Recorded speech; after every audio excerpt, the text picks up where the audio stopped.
Good afternoon, a very warm welcome to Stafford Rugby Union Football Club for this Division 2 final in this first weekend of Brit Bowl action for 2026. I'm Matt Walker, and I'm thrilled to be able to say I'm joined by Taylor Umland. Hey, Matt. How you doing, Taylor? I'm awesome. What a great day for football. Any day is, but this one, it's a good day. Well, so far it's a good day. Weather's holding at the moment, but the forecast isn't great for this one. But this should be an exciting one between the Ipswich Cardinals and the Lancashire Buccaneers. Talk to us a little bit about both these squads, Taylor. Well, they both want to play this game in sort of the same way. They both want to go deep, which is not something that you see in Div 2 football always consistently, but they have the quarterback and the receivers to make it happen. It'd be interesting to see with the rain forecast coming later how that affects, but they also really both rely on their defensive lines. Lancashire for sure, but Ipswich says that that's one of their big things, that they want to try to control that line of scrimmage early through their defensive line, both sides. Yeah, absolutely. Both these teams come in here undefeated. Lancashire before the playoffs 7-0, just with a tie against the Lincolnshire Bombers, 18 apiece in that one, and Ipswich with a perfect 8-0 record in the regular season. And like we say, we're going to hear from the coaches shortly, but both these teams have prolific offences, stingy defences, and if the weather holds, we could see a bit of a show on offence today. That's what we hope for, specifically from Ipswich's side with their quarterback Joe Haylock. I mean, everything that you're hearing, every piece of film that you see, the guy is amazing. He plays at Uni 2 for Bournemouth. I mean, he's just one of those players that comes along and you can build an offense around him. Sure. But it matters, can you do it today? You know, all those other games before today don't matter so much. Can you do it on the day? Absolutely. He's a true dual threat. Over 1,000 yards through the air and 17 touchdowns, over 700 yards on the ground, and 6 rushing touchdowns to his name as well. So he has been prolific leading this Ipswich Cardinals offence. But again, when we spoke to the coach, and you'll hear from them soon, they both spoke about their defences and how much they rely on those guys, particularly up front. Yeah, and Lancashire says they don't even blitz very often because they don't need to. It's one of those things where they can really create the pressure themselves. Ipswich says they can create the pressure a little bit more, but we'll hear that from the coach coming up. Yeah, absolutely. So Ipswich are the home team. So we're going to now go to our first interview, which was with head coach Liam Smith. Thrilled to be able to say we're joined by the Ipswich Cardinals head coach Liam Smith. Thank you ever so much for joining us this morning, Liam. First of all, congratulations on reaching this Division 2 final. A real achievement for your Ipswich Cardinals. A prolific offence, a stingy defence. What's been the key to the team's overall success this season? Attitude, togetherness. So a very family-orientated club.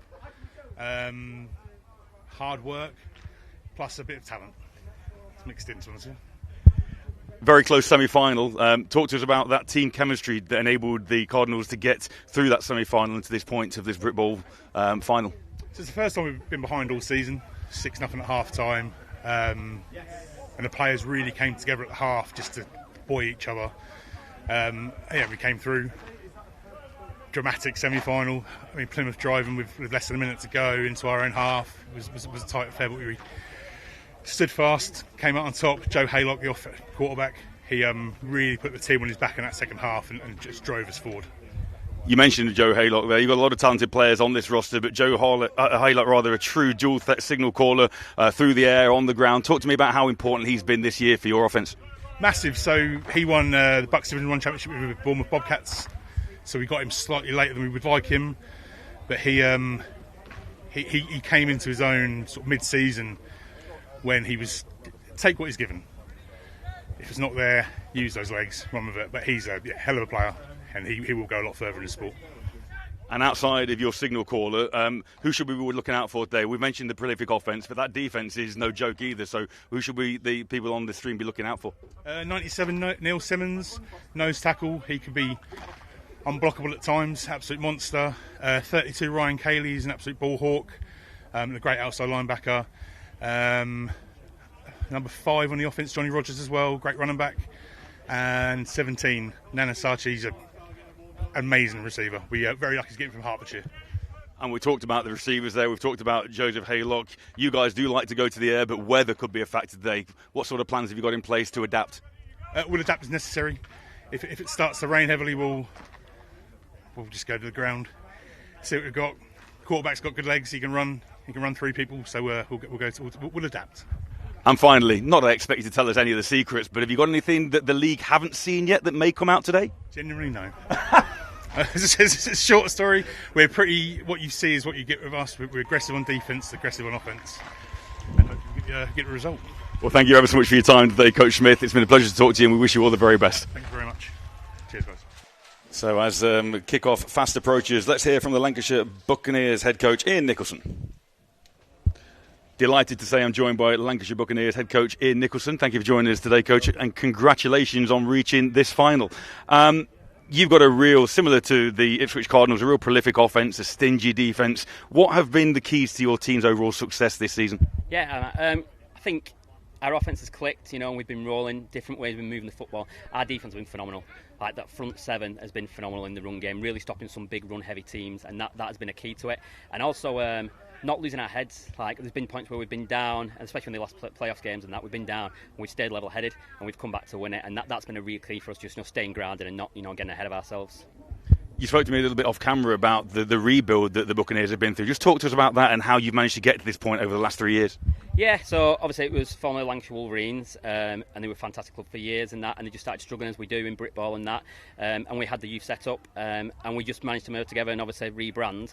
But every player from before the past 3 years has been part of that, every coach and that, and the past 3 years we've had that focus of we need to become attractive football again in Lancashire and grow it, and we've done that. People have bought into it, coaches, players, and we've got to where we want to today. This is exactly where we want to be, so it's good. You mentioned earlier on about how well you've been able to run the ball and move other teams. Is that what's pleased you most about this year, or anything else in general? It's a mix. It's a tough one, that, because, like I said, our defence has been so tough at times, and it's been great to see, especially when they've turned the key. It's been tough, and they've had to step it up, and they've done that. But yeah, moving the football in such different ways has been good for us. We've got a mix of the run and the pass, and really just spreading the ball out has been great. And it's really just, especially the key players that we've had that have just stepped it up when needed, and they've made those big plays that you needed, those key moments. Weather could be a factor today. Prepared? Happy with that? Whatever comes? I think so. We're northern, so we've had a really good summer, but we're used to rain. We've had some rainy spells, and yeah, it'll be what it'll be. We can't make excuses for the weather. We've just got to make sure whenever we adjust to it. If it's chucking it down, we can't pass the ball. We've got to make sure we have a good run game, and we just got to adjust, just as Ipswich has as well. So yeah. Some coaches don't like this question, but are there anyone we should particularly look out for this afternoon, or is it basically, like you've said, that whole team ethos and attitude? Yes, it's a tough one to single out people, but if you're going to name a few, we've got people like AB as a receiver, Anole Hesford, Chris Letter in the backfield. Our O-line, all phenomenal. It's been superb, this year. Defensively, our D-line's been a stalwart. Ends like Max and Ryan, our middles. We've got Connor, Harry, and Mitch. Linebacker calls, it's just been good. It's hard to say. Bobby Ludbrook at safety, superb. So yeah, it's tough to mention one or two when we want to mention them all. And finally, always try and get an inside scoop, and I know coaches won't tell me too much on this pre-game interview, but have we seen everything that the Lancashire Buccaneers have got to offer? Have you got anything up your sleeve for the final today? I think we've seen most things. We're trying to drill it and execute it well. But, our offensive coordinator likes to have some fun. So, he might have a couple of things up his sleeve. But we'll just see if the time's right. We've got to, be able to call it at the right time. If it's not the right time, we've got to stick to our bread and butter and get the game, sealed. That's our focus. Well, thank you for your time. It's very valuable for a game, and we wish you the very best of luck. And all being well, speak to you at the end of the game. No, thank you very much. Go Bucs. Cheers. So, Taylor, always great to hear from the head coaches. And as you can see, the coin toss has been completed. Ipswich won the toss and have deferred.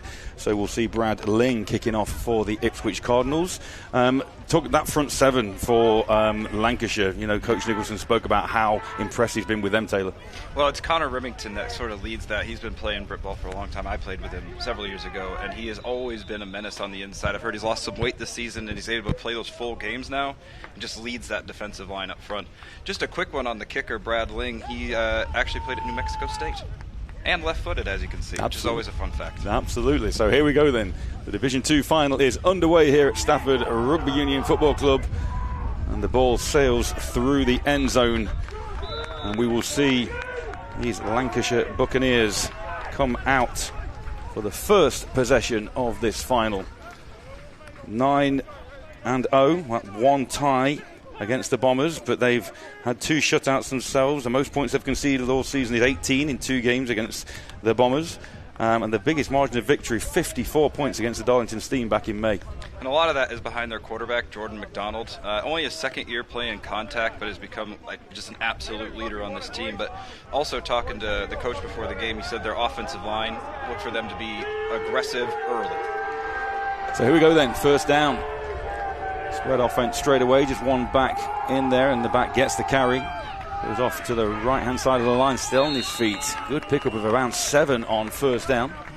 And we saw the offensive line there. I mean, able to sustain their blocks. Got a nice little break of the tackle there from Littler, who, when we were talking to head coach Ian Smith, said he is an old-school running back. Doesn't like a cut, would rather put his shoulder pads right into you. And did it just like that. Yeah, lovely to see the runner getting north and south straight away. Good pickup on first down. That's going to be 2nd and about 4. Same formation once again. So tight slot receivers there, really tight on their splits. McDonald then hands off once again to Littler, bounces to the right, bounces again, still on his feet, puts his head down. And he's going to be close to a first down. Looks like he has got enough to pick up that first down yardage. And what you love to see there is you got the offensive lineman right there just able to pick up the hand like J.J. Whirl right behind the running back. That means those offensive linemen are down 7-8 yards downfield making those blocks. That's great to see in the early part of a game. Yeah, it sure is. And obviously Ipswich winning the toss and forcing the Buccaneers on offense first. You want to try and establish that ground game. You want to make sure that it's not a quick 3 and out, and a good start for Littler, McDonald and this Buccaneers offense. Here we go, first down again, just shy of the 40-yard line. Twin receivers either side this time. This time McDonald keeps the ball. Can't get out of the grasp of big number 97, Neil Simmons, and head coach mentioned that guy at the beginning of the game, and he makes a play early. Yeah, and you can see it was a bit of an odd read there for quarterback McDonald. It's like they were trying to run a little bit of an outside stretch play with the quarterback option, and I think just a really good defensive end play didn't allow that to get outside. And then McDonald had a tough read on that and had to eat that one for just a yard. 2nd and 9. 3 receivers to the right, 1 to the left. Going to the air for the first time. It's just, whoa. The wind has picked up significantly since we arrived here this morning. The forecast isn't great. We forecast rain showers starting around noon and then getting heavier and heavier. And that was thrown into the wind, but he couldn't keep that one down on a rope, and it sailed harmlessly above the head of the intended receiver, bringing up 3rd and long. That's a big part of their offense, too, for Lancashire. When I was talking to the head coach for Ipswich, Liam Smith, he was saying that was a big thing that they needed to prepare for in the weeks before this game, specifically to number 80 out there, Anthony Bafoe, who's to the near side receiver. He's one of their big play threats. McDonald then 3rd and long. Those 3 receivers still off to the right. He looks to the other side, and that's almost intercepted. In and out of the hands of defensive back number 38. That's Dan Bond for the Ipswich Cardinals. So I mentioned about not going 3 and out. Well, they went 5 and out. Looked like they dropped back into zone, and that one's just overthrown. That's 2 overthrows from McDonald earlier on the screen and over. You just got to finish those throws, and nerves can play a little part of that in the beginning part of a game. So, positives for the Buccaneers. They did manage to pick up a first down on that initial drive, but then stalled after 2 incomplete passes. Line drive kick that takes a bounce through the legs of a Cardinal. Fielded just outside the 20. Oh, great tackle. Great tackle there. That's lovely pursuit from the Buccaneers. But a flag down well behind the play after the tackle's made. Troy Cockrell on the return there. Managed to watch that ball very well. We'll wait and listen to our referee, who is Mr. Keith Wickham. Still getting the final details from his crew. Maybe holding something kind of behind the play. It did take a while for that flag to come out. Here's referee Wickham. During the return, personal foul, blindside block 94 on the white. Half the distance from the goal, it will be a first down Ipswich. That's Dan Jones, the guilty party. Number 94. And you can understand maybe a little delay in throwing that flag, because especially with something like that where it's such a big impact, you don't want to get that wrong. You want to make sure that it's right time to throw that flag. I think it may have been behind the camera. Yeah, just going to be off to the screen to the left as you watch Cockrell try and take that back. But for the first time this afternoon then, we'll see the Ipswich Cardinals with quarterback Joe Haylock. Remember, over 1,000 yards through the air and 17 touchdown strikes, 700 yards on the ground and 6 rushing scores. And there's that wing formation alongside him. Big protection. He's got Max Lay on one side. Mark Finbow, 91 on the other. There we go. Ball straight up the middle with running back Jack Stewardson, listed as a fullback linebacker. He barrels his way ahead for a couple. Head coaches love to have those guys. Fullback, middle linebacker. I'm just going to put you right in the middle.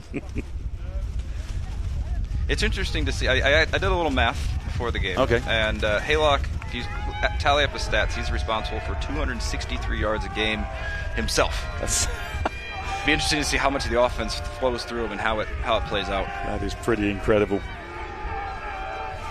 Motion man is Stewardson. 3 receivers over, and Haylock sidearms it out to Andy Townsend. Townsend gets close to the first down of the afternoon for the Cardinals.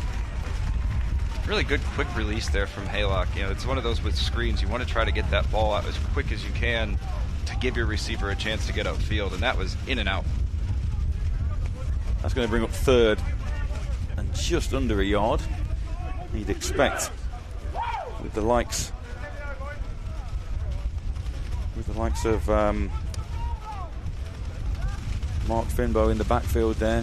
Whether or not Haylock, we know he can run the football as well. With he just going to put his head down? Let's see. He looks like a quarterback. We're seeing him from sort of field level, and he is tall. He can see over the line. He just very much fits the mold.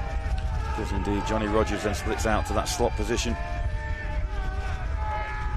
Low snap, going to the air, going for everything up top.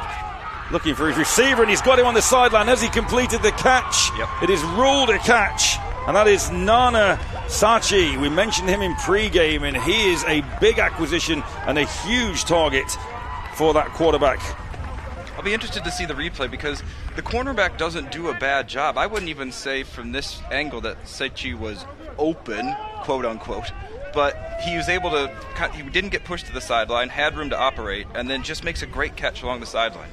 Interesting thing there, look at the difference in height between Sachi and the DB there. So you could kind of put that ball just anywhere in his postcode, as it were, and he's going to reel that one in. So Haylock again with a fresh set of downs. Needed a yard, picked up over 30.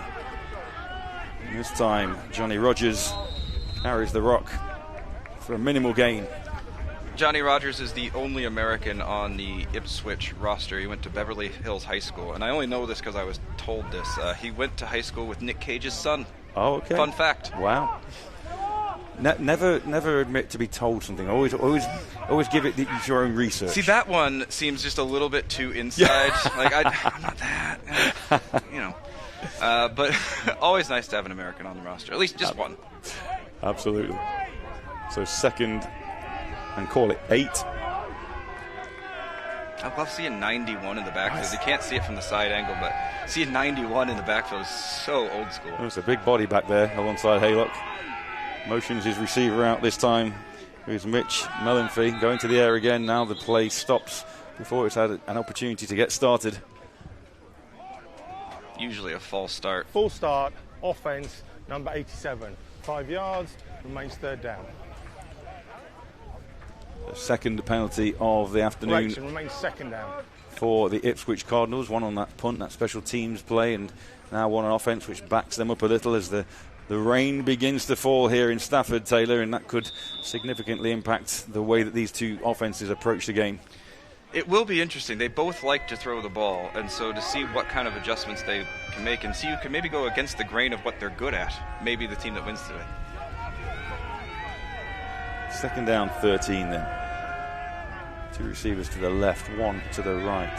Sachi man to man. Haylock rolls immediately to his left. Looking downfield, there's a man open behind, and it's caught and dropped. Oh, it's a tough catch.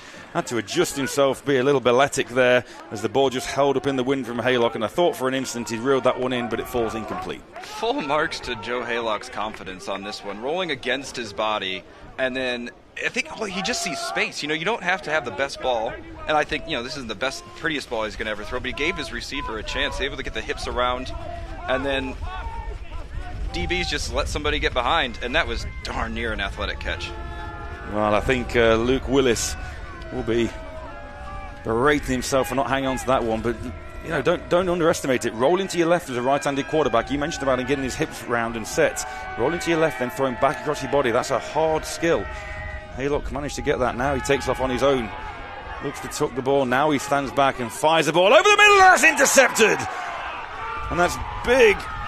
Number 54 for the Lancashire Buccaneers. That's Tom Salerno who picks off Joe Haylock. Only threw 3 interceptions all season did Haylock.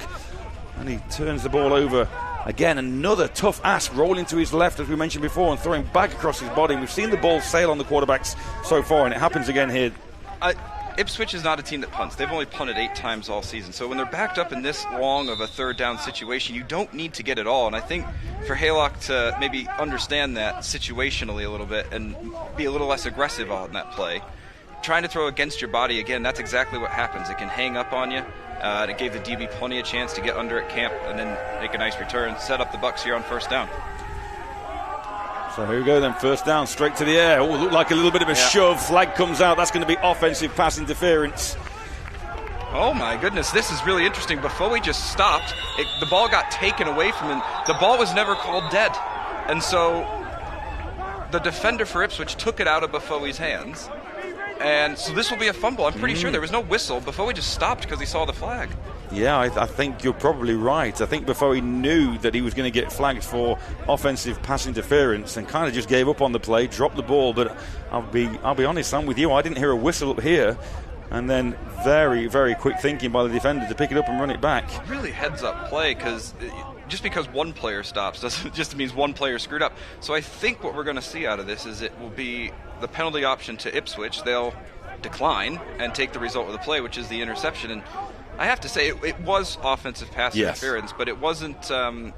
He didn't shove anybody over. I mean, you almost see it on every deep ball, don't you? Yeah, a little bit of push off. That hand fighting, yeah. Yeah, but that one, he just got extended a little bit too far. Didn't hide it well enough, basically. But a lot to sort out here for the referees. But I think you've called that perfectly there, Taylor. PI to begin with against the receiver. He recognised he'd done it and kind of gave up before the whistle had blown. Let's hear it from referee Keith Wickham. Pass interference, number 80 on the offence. That penalty will be declined. After the interception, at the end of the play, the dead ball unsportsmanlike conduct against the Ipswich head coach for calling someone an appropriate term will go half the distance, 15 yards from the end of the run, be a first down Ipswich. It's not often you get the reason why the head coach was flagged. You get that little detail. It's kind of interesting. Absolutely. So, back-to-back interceptions there called. I could see what Lancashire was trying to do. They wanted to be able to try to go deep, and they had the opportunity. That one-on-one was there. I think both teams have shown that is going to be something they're going to be wanting to do today consistently, is take those shots. Well, a lot of times, again, after a turnover, the first play after a turnover, you want to try and take that deep shot, don't you? And try and add to that momentum that you just gained from the turnover. So you can understand the Lancashire play call there, but just failing to execute appropriately. And now Joseph Haylock then comes back onto the field. He's going to take over on his own 29-yard line. With the score still locked at 0-0 in this Division 2 national final. Haylock still with Finbow and Rogers alongside him as Rogers splits out to the right. Hands off to Finbow, and Finbow goes north and south straight up the middle. Pickup of maybe 2 or 3. Yeah, it was eaten up real quick by that Lancashire defensive line. Connor Remington, one of the first players in there on that one. And just there's not a lot of space in there, especially if you're using a more of a fullback to go through the hole. You're not going to hit that with the same kind of speed as somebody a little smaller and nippier like a running back maybe. So those holes aren't going to stay open very often, and it's tough to sustain up front for that Ipswich offensive line. Just a little footnote back to that previous turnover. That's an unsportsmanlike conduct foul on Liam Smith, head coach. One more, and he's ejected, which would be a travesty in the final. But here we go then, 2nd and 8 to the air again. Haylock going up top. He's got a man out there, but that's again going to sail harmlessly just inside the numbers. Intended receiver that time was Mitch Mellenfee.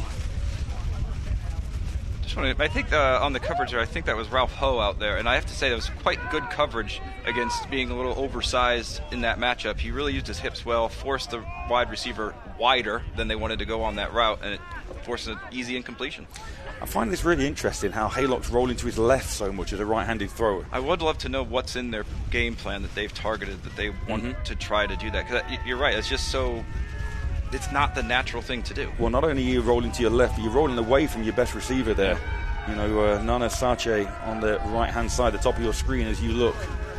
So Haylock back to pass once again. He's looking left again. He's got that man out there. Now look at the ball held up in the wind. From our commentary position, you can see the flags on the top of the goalpost, and they are blowing that way that the ball has just been taken. And Haylock's got to put that ball towards the sideline.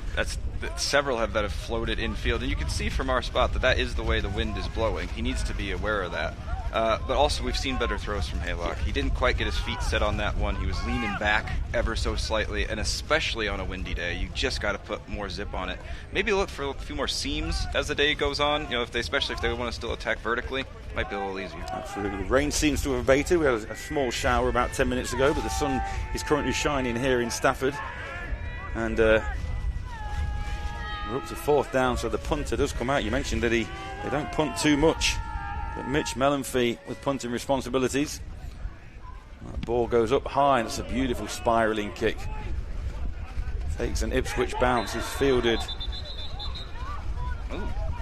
Refs say he called for a fair catch. He maybe gave a flick of the wrist, or maybe they saw a player down during the play. Yeah, there is a Cardinal down just past midfield. That was odd. You can see Buffo now talking to the ref sort of behind the play saying, I saw your hand go up. Yep. So interesting. I mean, we talk about this and we're critical of players and, you know, penalties and throwing into the wind and not allowing for that. This is a Division 2 national final. There are about to be nerves out there, and as good as Haylock has been during this season, you know, it's going to take them a while to adapt and acclimatise to not only the conditions, but obviously the thought of playing in a national final. The coaches would have said, hey guys, this is just another game. You know, don't overplay it, don't make it bigger than it is. But these guys who have been working hard all season, and again, Ipswich obviously came through that real close 15-14 semi-final win against the Plymouth Vanguard, so it's hard to keep all those emotions in check and execute. Well, and they both were trailing in their respective semi-final games as well and had to overcome somewhat slow starts to come back and win those. When I was talking to both the coaches throughout this week, they said that was actually, they were so proud of their teams really, because in Ipswich's case, for example, no disrespect to the competition in that division, but they were just better than a lot of teams in that division this year. 100%. And it wasn't until Plymouth that they got a real hard test. Sure. And then that's how they responded. Lancashire, on the other hand, only the one tie that they really learned from, and then had to come from behind and score quickly in the second half in their semi-final. You mentioned about Ipswich and being that much better than the competition in there. The first 3 games of the season were all shutouts. They outscored their opponents 90-0 in those 3 games. The Norwich Devils, then the Berkshire Renegades, and the Norwich Devils for a second time. So, yeah, you're right. Having this step up now, and at least they're playoff tested. The fact that, like you mentioned in the semi-finals, they both had to come from behind. You know, they both had to face some adversity that they've not necessarily seen during the season. That will set them up well for today, as we tend to an injured player. One of the things I think can always be difficult in games like this is, most likely you just haven't seen that level of competition in a given position group. So take both of these teams, for example. Both of them are really proud of their front 7, especially their defensive lines. And it's most likely, as an offensive line for Lancashire, say, you just haven't seen a D-line as aggressive, as quick as the one that you're seeing today, because it is the final. They are the 2 best teams. That's why you get here. So you can see that, I think in a game like this, you'll probably see the offenses grow into the game a little bit. They almost got to catch up with the speed of the defense. Offensive coordinators probably need a crack to see what the defense is going to be throwing at them this afternoon. And then we might just see that get a little bit more aggressive about the time the weather changes. Yeah, absolutely. Yeah, that'll be really interesting to throw into the mix as well. So while we've got a break for this injured player, just a reminder that these National Leagues powered by the Union Jack Classic, 2 powerhouse teams from the Big 12 Conference with rich traditions face off in London for the first time ever. That's the Union Jack Classic.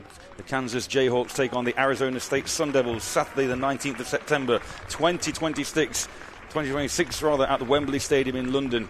Head to unionjackclassic.com for your tickets.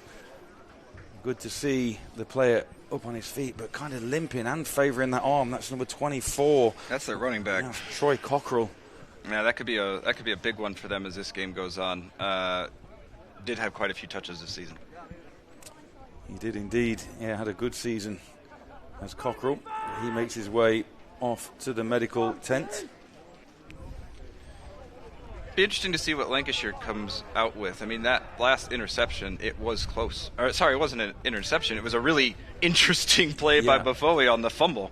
Well, I think it was called an interception when Keith Wickham mentioned it on the field, but I thought, like you said, I didn't want to question it then, but I thought Buffoli had caught the ball, put it down, and just taken out of his hands. Absolutely.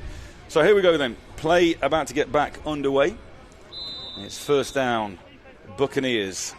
And just inside rather, their own 20. McDonald motioning, man across.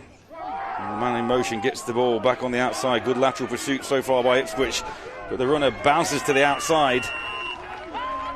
And that is, Taylor, that's Anthony Buffoli. And you can see on a play like that, they're going to try to design plays to get the ball in his hand. This is kind of a halo motion turned into what I think was supposed to be an inside run play. But he's just athletic enough. Cut on the outside. That could have easily been a loss of 3 or 4. Turns it into a big gain. Second and short. What I like from that as well, Buffoli obviously was, you could say, guilty for the turnover last time where he gave up on the play. Let's get the ball back in his hands straight away. Build that confidence back up. Show the guy we trust him so he can keep his head in the game. So second down and short then. Just a yard or so for McDonald and the offense to convert. Ball back on the ground again. And that big defensive front led by number 97. That's Neil Simmons for Ipswich. Nowhere to go. Slams the door shut. Called his name a couple times already today, and you can just see the bull rush that he's able to push the offensive lineman backward. And, I mean, it doesn't take a rocket scientist to tell you this. That's really bad when an O-line has that happen to them because it just throws off everything. And that just shows you how impactful the defensive tackle can be. So second and 1 turns into third and around 4 now. And what should have been a simple conversion in their own territory now proves to be a little bit more tricky. You can see Ipswich rolling their coverage, looking to bring more into the box. Threatening blitz as well. Who's coming? They rushed 5. Ball thrown off the back foot. And that's caught, complete. Can he get to the sticks? He can. First down. Lancashire Buccaneers. I was just about to get on the quarterback, Jordan McDonald, for getting that ball out of his hands. But what a lovely screen they set up underneath. That is something that they run a lot when they get pressure like this. So well timed from McDonald to get that ball out of his hand at like the last possible moment, and nearly an interception from a really heads-up defensive lineman. Connor Finmister applying the pressure to force McDonald to sling that ball out. And like you say, risk and reward, and the risk was outweighed by the reward, which is a Lancashire Buccaneers first down. 2 receivers either side this time for McDonald. Ball stays on the ground, dancing his way through that offensive line down to the second level.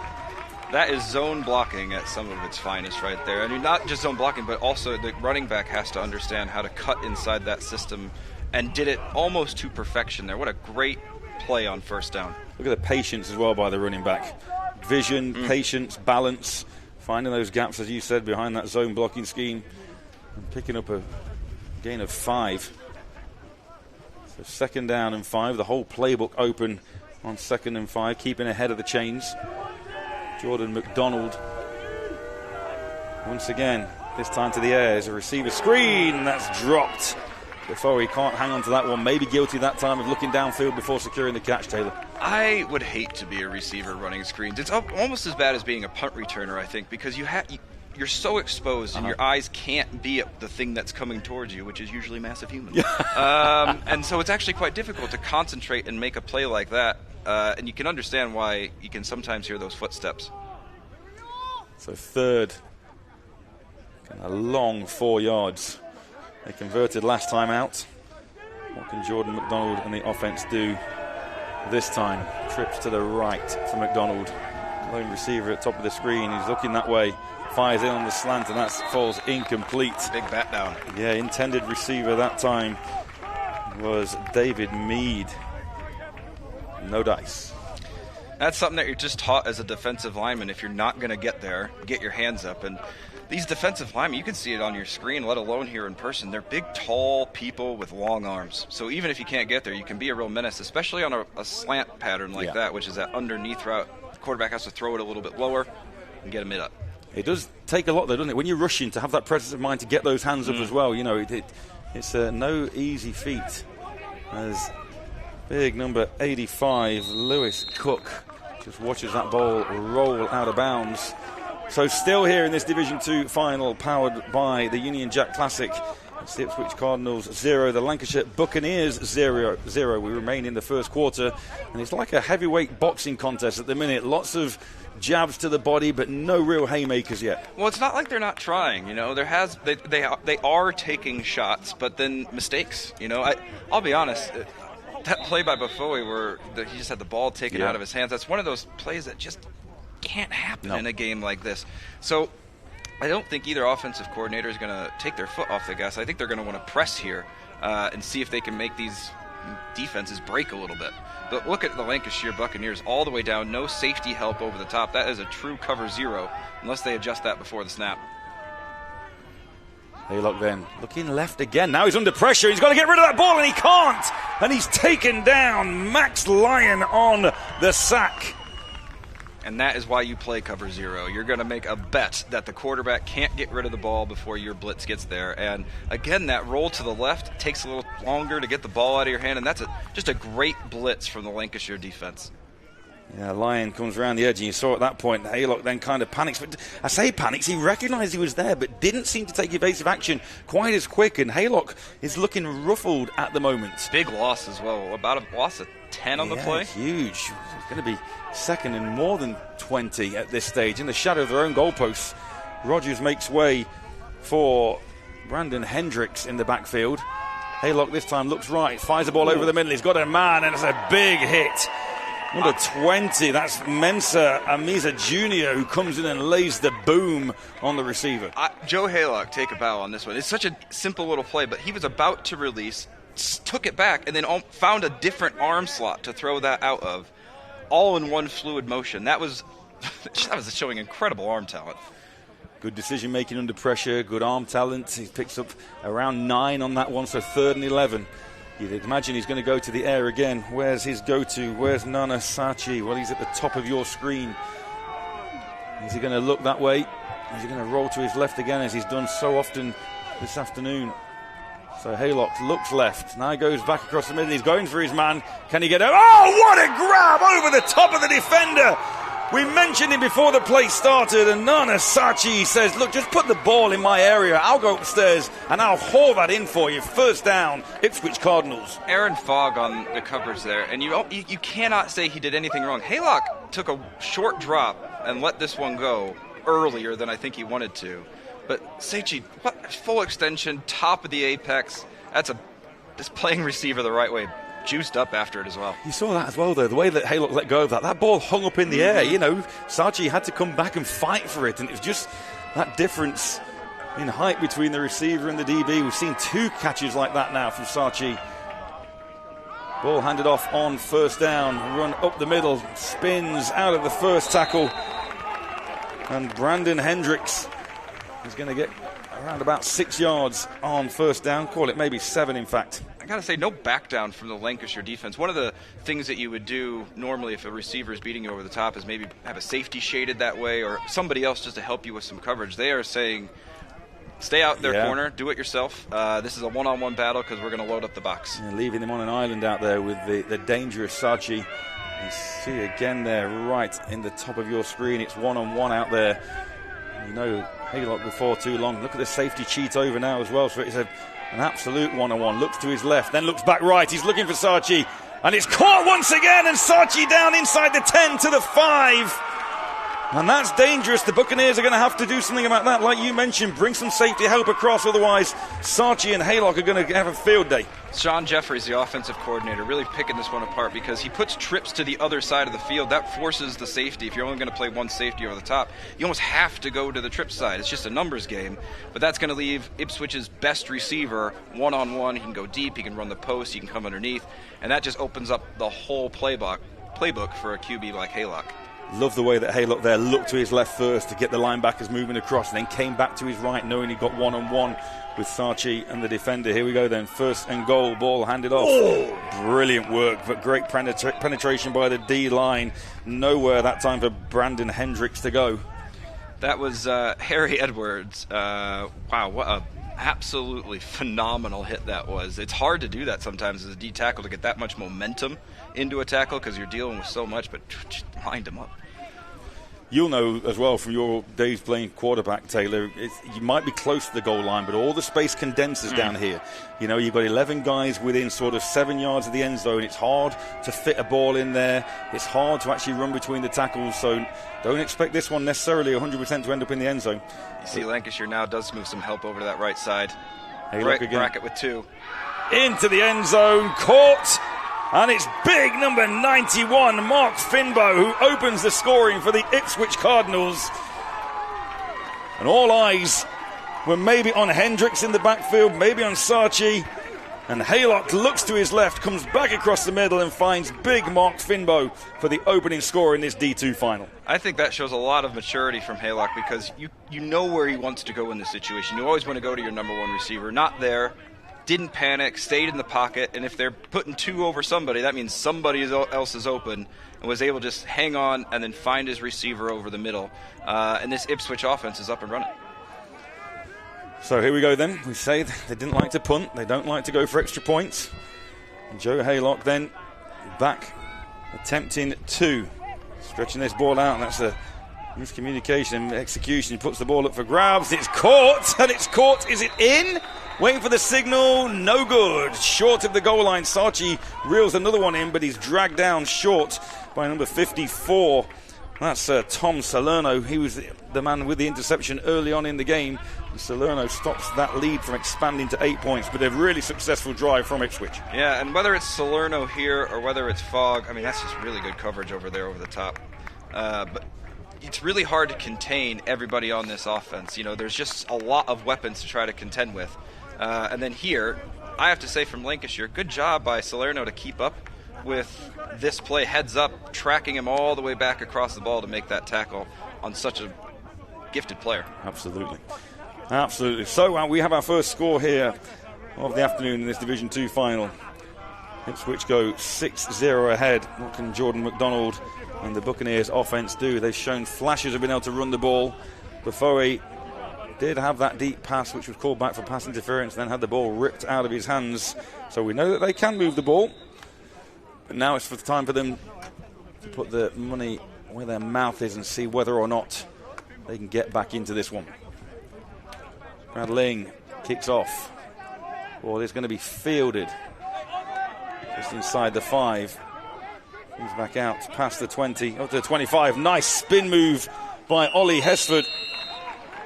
Ollie Hesford gets past the 30-yard line, where we'll see Jordan McDonald in the Buccaneers offense once again. Yeah, there's an injury behind the play on there, but just on that return, it was good patience as well from Hesford to kind of let things develop, and then right when he had to make that quick little spin move, had the ability to do it. Right here, this heads up. Oh my goodness. I couldn't do that in my most prime days. That's incredible. He almost ran backwards for 2 or 3 steps before he put the spin move on there, but yeah, good work by Hesford. So let's see how the Buccaneers respond to that opening touchdown, which, to be honest, all through the arm of Haylock. You mentioned about the amount of offense he's produced, nearly 2,000 yards of offense himself on the season through the air and on the ground. And I think a lot, I mean, not just, yes, he's talented, but it's also the confidence to keep just putting the ball up there time after time, even if you have a couple of incompletions. Ipswich showing blitz. Oh, that could be a free play. Did they come early? McDonald now takes off himself, tries to make the man miss. He does, gets out close to the first down, and he's still on his feet. Inside, past the 50, out of bounds at the Ipswich 47-yard line. An off-script play from McDonald there, which works really well. Oh, you really hope that play counts as an offense, don't you?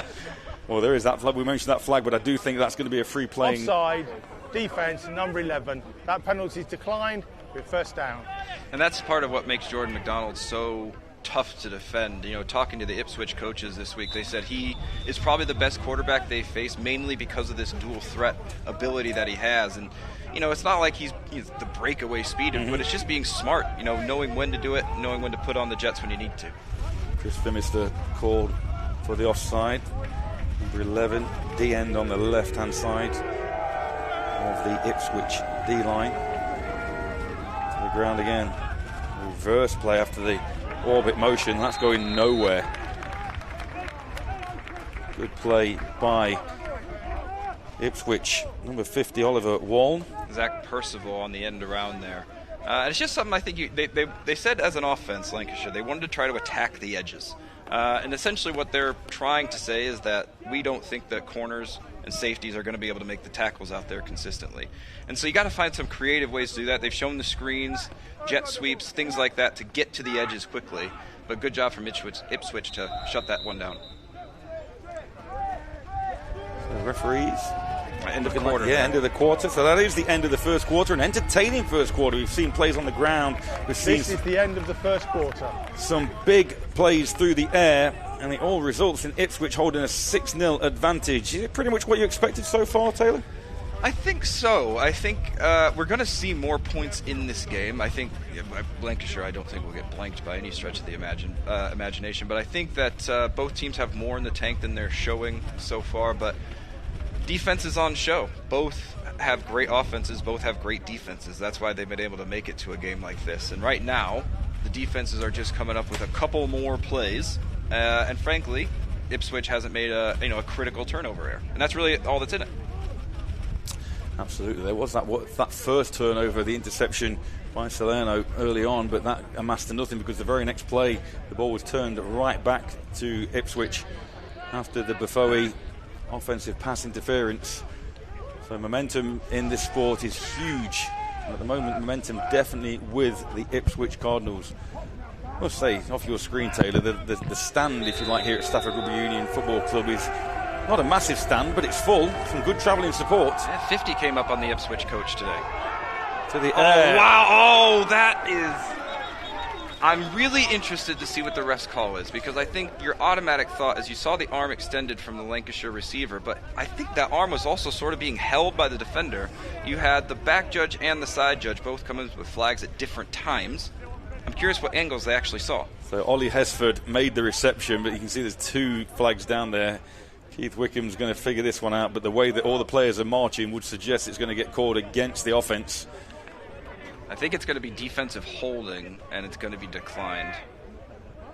There's just a lot of hand fighting on that one, and I think as a ref, you kind of have a choice whether you're just going to allow that all day, or you're going to try to nip that in the bud. And it looks like they want to be a little not so aggressive with the refs and throw that flag when needed. So we could be getting a penalty either way, which could offset. Here's referee Keith Wickham to confirm. That would be interesting.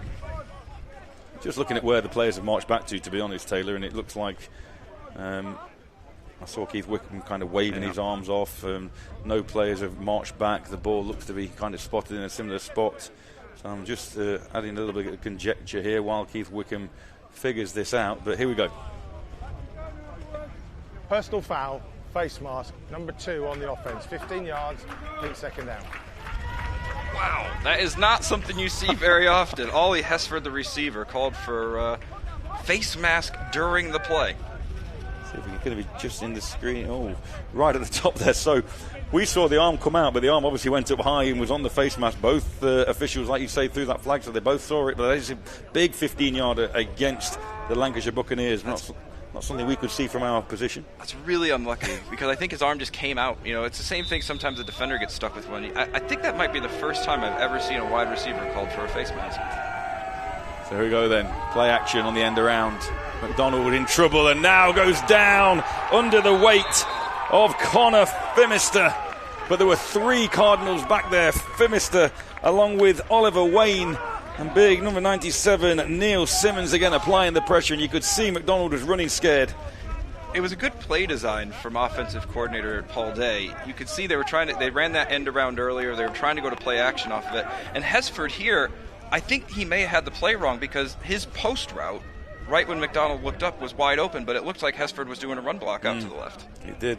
Wasn't looking back towards his quarterback at all. So after the 15-yard penalty, and now the sack, it's third and a bus ride. And there's no real plays in the playbook to execute this here, is there? So it's kind of, let's pick up whatever yardage we can and try and flip the field. I think you might look for a screen here as Ipswich might be bringing some pressure. 2 receivers either side. McDonald had a chance, and now he's going to go down once again. And what a defensive series! That's going to be. Is that going to be a personal foul? Because it looked like the whole of the body weight of the Russian defender. Look, number 97 again. It's Neil Simmons gets up pleading his case. Personal foul, face mask. 97 on the defence, 15 yards, automatic first down. So it's not a rough in the passer call that I kind of expected with the body weight going down. It is a face mask. And I have to say, they have done Lancashire an absolute favour here, because you can just see as he tries to come through the pocket, he just got whipped around, and unfortunate, McDonald is a shorter quarterback. But one of those things where you saw McDonald, he stepped up in the pocket and then didn't let it go. But what that does is it condenses all the space right around you, and so if you're not going to throw the ball, all of a sudden you're in trouble. Yeah, it wasn't called against Neil Simmons, 97. The face mask was against Dan Jones, 94, and then Simmons came and finished the play off. But yeah, a bit of a lifeline now, an automatic first down when it was 3rd and a mile. So Jordan McDonald can reset, back to work. 2 receivers, this time ball handed off to Littler. Tries to bounce his way to the right, then comes back to the left. Ball loose on the floor, and it looks like it's an Ipswich turnover. I think he was down. I'd be surprised if this is given as a turnover. I've been wrong before. But he seemed to be down. Oh, but he is hurt. Ooh, he does look like he's in quite a bit of pain. But there's actually an Ipswich player down as well. That you could see when Littler tried to cut back sort of at the last second. It sort of put everybody involved in the tackle in sort of an awkward situation. There we go. Littler then to the right-hand side, stumbles a little. It's right here. He makes this cut. It's a good cut, but it sort of puts everybody in an awkward spot. You can see one of the Ipswich defenders sort of gets rolled up on.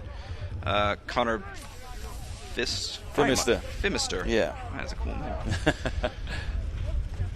Yeah, player down. There goes number 97. That's going to be a big loss. If Neil Simmons can't come back into the game, that's a huge loss for the Ipswich Cardinals, as he's helped off the field. Littler's managed to get himself off under his own steam. Now new running back in for the Buccaneers is Amar Gill. 2nd and 12. Fortunately, like you said, he was ruled down before the ball came out. McDonald now back to work.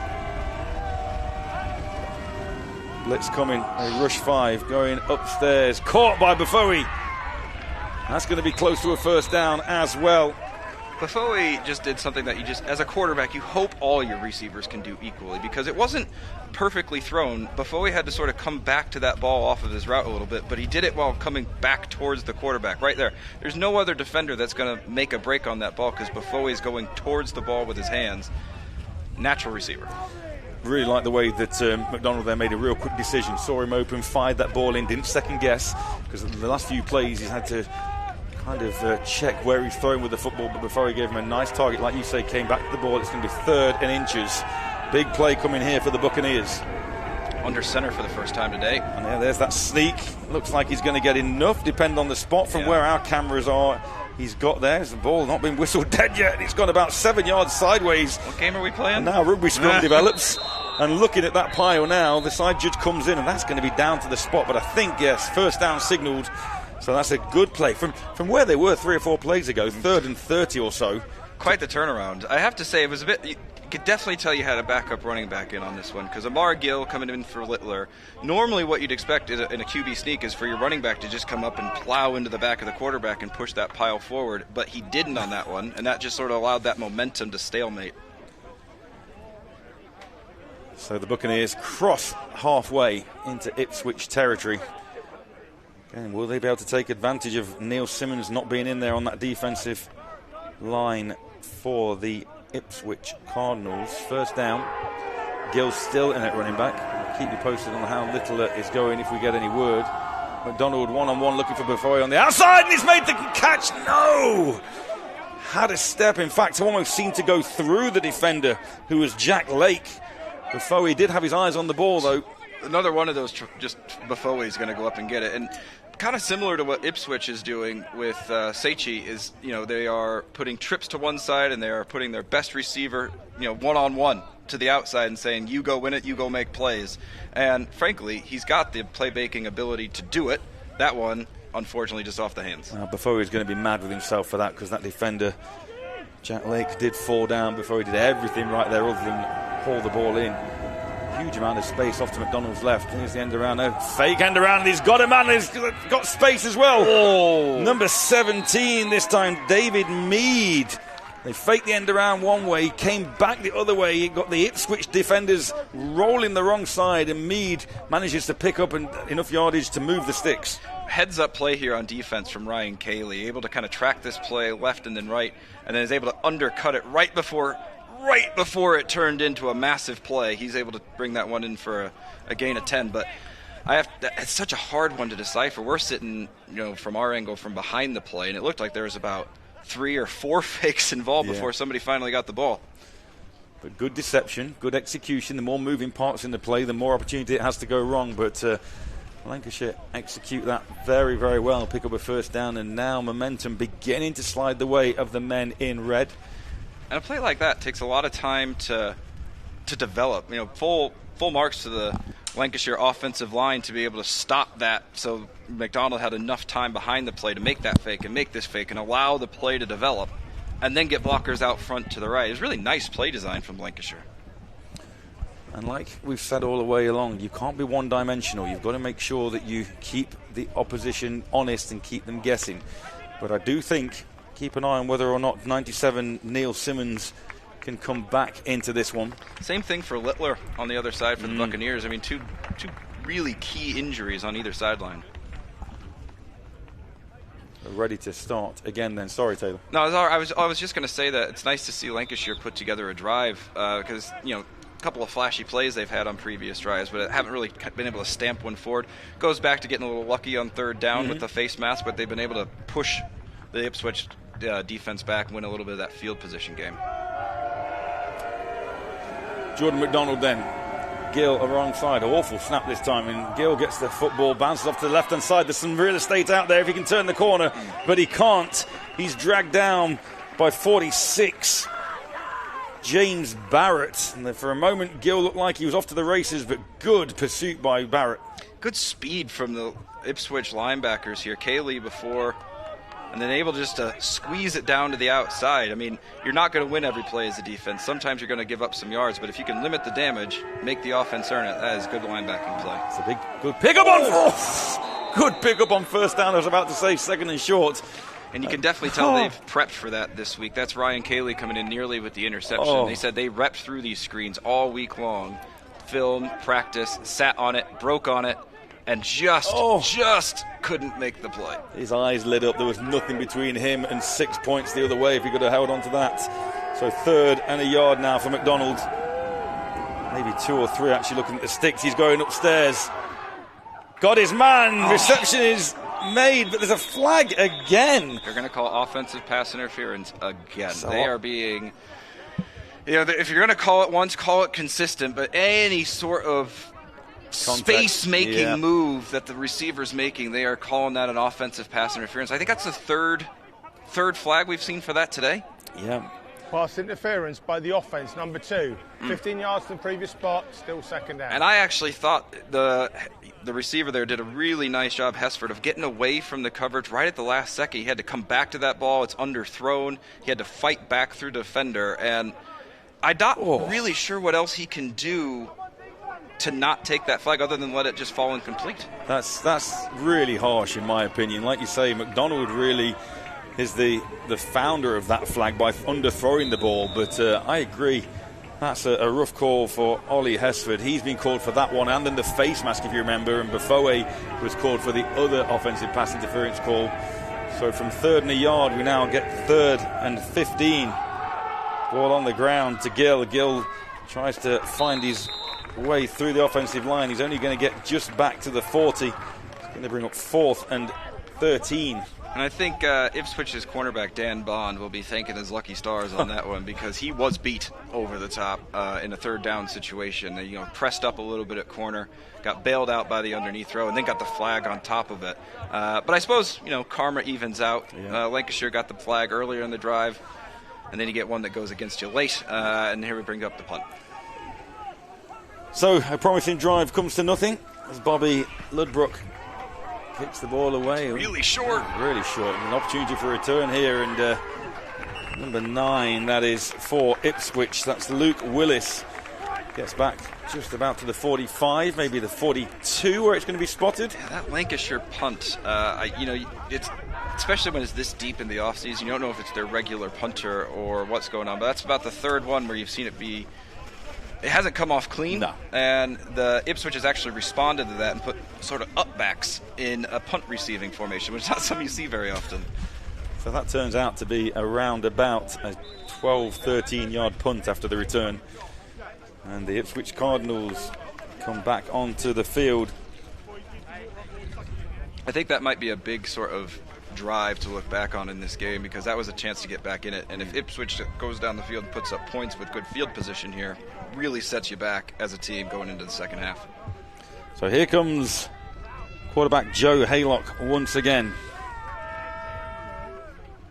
They have started playing some higher safeties, Lancashire, to take away that pass. That's great defensive pursuit. Caught in the backfield that time, and that's going to be a loss of 5. I think that was Andy Townsend in on the tackle, and when I was talking to coaches this week, they said he's just a hitter.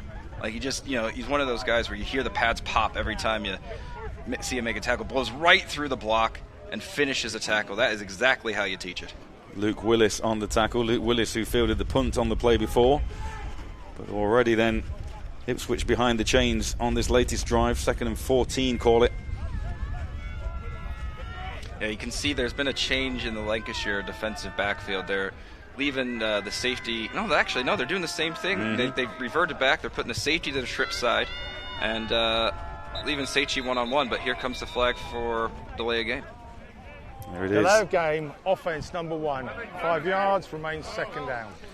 So even though Ipswich have the lead, they're still not comfortable. They still seem to be having a few execution problems. That first down play with a loss after a great tackle in the backfield. Then a delay of game penalty. That's going to be an extra 5 backwards. So 1st and 10 now becomes 2nd and 19.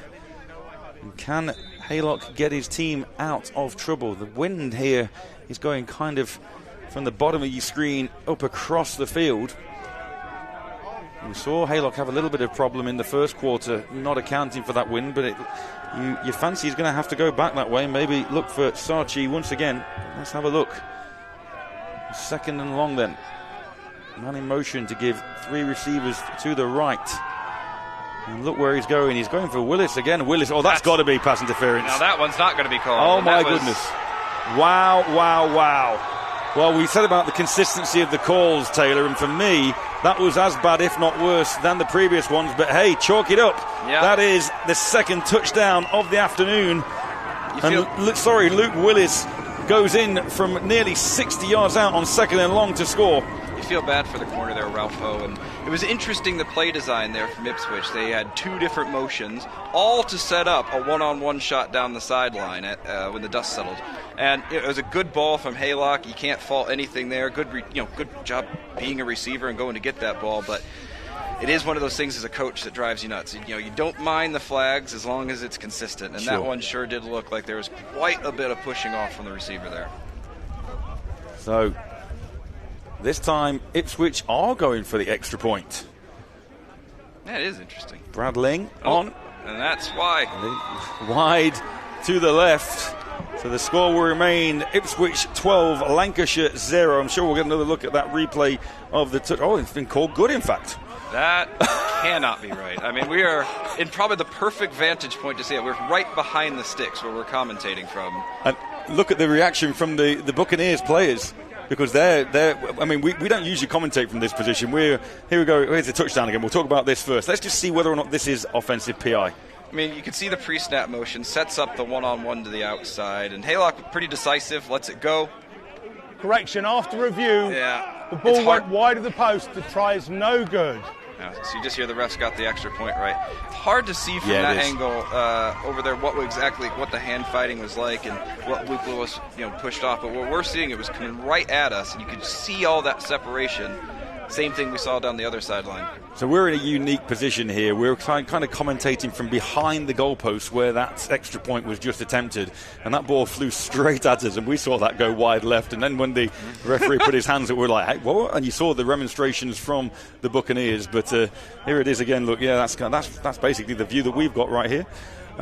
So, yeah, really interesting. But again, it was much more clear from our vantage point about that PI than it may well be from the screen. But hey, there we go. Ball falls off the tee for just showing you the extent of the wind. But nevertheless, Ipswich 12, Lancashire 0 in the second quarter. That human element of the game, isn't it? You have one who sees it one way on one side of the field, one who sees it different on the other side of the field. But coaches keep those things in mind. When maybe you want to take a deep shot, you do it on that side from now on. Sure, absolutely so.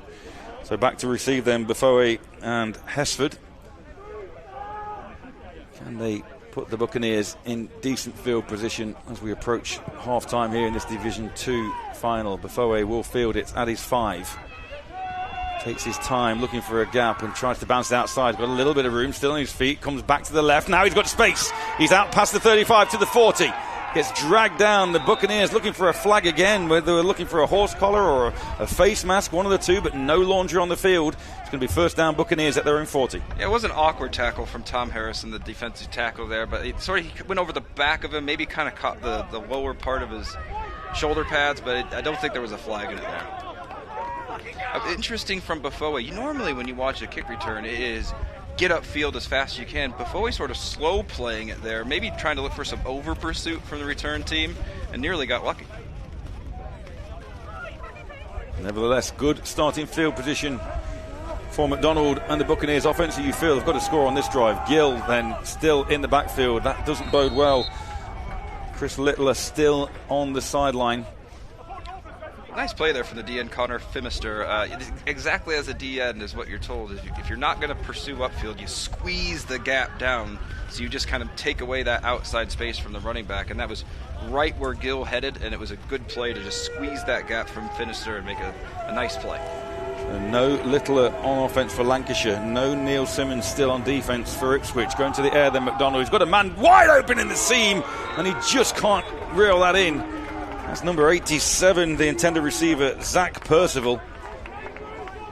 Yeah, one of the players that was mentioned by the coaching staff this week who makes a lot of plays for them as a tight end in this offense. And you can see why. If you're going to run some play action and things like that, that right there, that seam route is exactly what you're hoping for. Behind the linebackers, in front of the safeties, and just missed by the throw. He had him as well for a second. McDonald back to pass, looking to set up the seam. Now pulls the ball down. He's in trouble. He eludes the first tackler. Looking downfield now. Is he going to keep it? He does. Oh, close to being hit out of bounds. No flags again. Another man down. This time there's a big Ipswich Cardinal down in the backfield. Here's that replay again. Looked like they were trying to set up a screen here. Didn't quite get the play that he wanted. And then McDonald's kind of running scared. Oh. Yeah, that's Precious Ebdohaji, who's landed on his shoulder awkwardly behind that play. He's still down now. I have to say on that play from McDonald, really smart to pull that down. Oftentimes on a screen, it's sort of on a timing, and you just sort of let that ball go because it's supposed to be there. Sure. But he took a chance to look before he threw that and then was able to just keep the play alive. His receivers did do a nice, you've seen it from this angle, you can see how the receivers responded after he started to roll. And they went into this thing that we call the scramble drill. Yeah. Where every receiver sort of finds their way to that sideline. And they all did. But I think rolling against his body, he just didn't feel comfortable letting that one go. Smart decision from McDonald, but it, unfortunately for the Buccaneers, brings up fourth down. That's going to give the ball back to the prolific Joe Haylock, who already has 2 touchdown passes on the day. One to Mark Finbow and one to Luke Willis. Back to punt once again. Bobby Ludbrook, we're hoping he can get a little bit more distance. That's an awful snap that he's got to field, and he does very well to get that one away at all. It's a line drive that takes a Buccaneer bounce. And chasing that one down is Nathan Wimlett to make sure that there can't be an Ipswich return. And as it turns out, that's a pretty good result for the Buccaneers. That went from near disaster, because you can see the Ipswich defense, they came out to block that. The right side corner essentially came in, and he was unblocked. And I would have almost bet money, especially on a fumbled snap, that he was going to get home. Anybody here. But you did that kind of cardinal sin where they jump up instead of out. And it's kind of fighting your instinct. But if you kind of go forward and try to take it off the toe of the punter rather than catch it before it goes high, you can be a little more successul. Did you really just say cardinal sin? I did. I didn't even mean to. Oh. Thank you for that. Not the problem. But that could have been, like you say, that could have been disaster. But as it turns out, Ipswich are pinned back deep inside their own 15-yard line. Haylock, that familiar two-back set alongside him. Ball handed off. Run to the left-hand side this time for Brandon Hendricks. He picks up a couple, but no more. Massive for Lancashire to get out of the half without giving up any more points here. I mean, especially in a final, it can be really hard to turn the tide, especially when a good defense can sort of clamp down. 2 touchdowns sort of seems like you're in the mix. 3, you're starting to get a little risky. Well, remember as well, Ipswich will be starting an offense at the beginning of the second half as well. So, you know, it's kind of that double flip-flop almost. If they score here and then get the ball at the beginning of the second half, you could be looking at a 4-score deficit just like that. Haylock on 2nd and 8 then. Setting up that single side again. Receiver comes in motion to set trips on the left. He's looking now. He's having to tuck the ball. Now he's tucked it under his arm, and Haylock becomes a runner. We've not seen him do this yet today, but he's been effective all season. Still on his feet, spinning at the 30, up to the 35, and he falls forward at about the 38-yard line. Remember, he picked up 718 yards on the ground and 6 touchdowns on 50 carries during this regular season, and that's an illustration of how he did it. Yeah, and really impressive here. He looks off to the left for that one-on-one. Doesn't like it, is able to keep his eyes downfield. It was right here. It wasn't until quite late, I think, he decided to run. But when he does, it's a north-south cut, and that's what turned that into such a play. He could have maybe just taken it to the sideline for 5 or 6, but going north-south, defenses almost don't expect it because you're so cautious sometimes about hitting the quarterback. Coach Liam Smith talked about how he put the game on his back in that semi-final. They saw off the Plymouth Vanguard 15-14. He's looking to do it again today. Good run on first down. That looks like Brandon Hendricks once again with the carry. Look quick on that play as well. It's one of those plays where as a defense you got to be able to get to that spot of attack right now, especially when they're wanting to kind of ramp up the pace of this offensive drive. 2nd and 5, call it, inside Cardinals territory. Helps so much when you get 5 yards on first down. It puts a defense on your heels. You just don't know what to try to defend. Absolutely, but this is a big play. If the defense can hold them to 3rd and 5, then you feel like it's in the favor of the defense on this particular drive. Ball handed off once again. Hendricks comes to the left. Nice play again there by Andy Townsend, number 0, the linebacker. As soon when he zeroes in on it, it's just pow! What a good tackler. Yeah, it was Johnny Rogers on the carry. We've not heard much of him since the opening bit. He now jogs off in relief of Brandon Hendricks. This may be the 2-minute warning.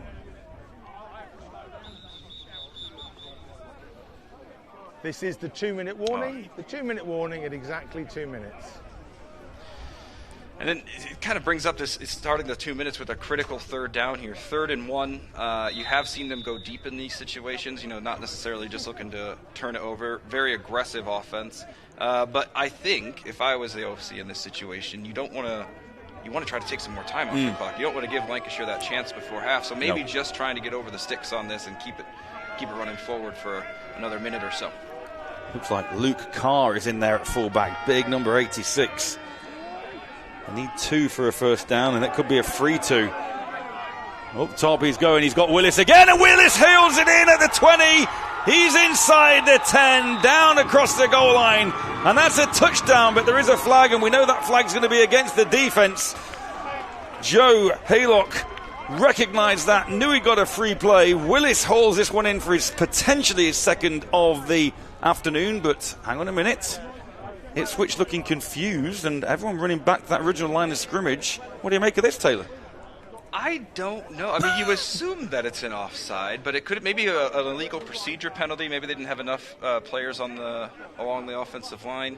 You need 7 on the line to start the play. Yeah, so still discussing. We'll hear from referee Keith Wickham shortly. And here we go.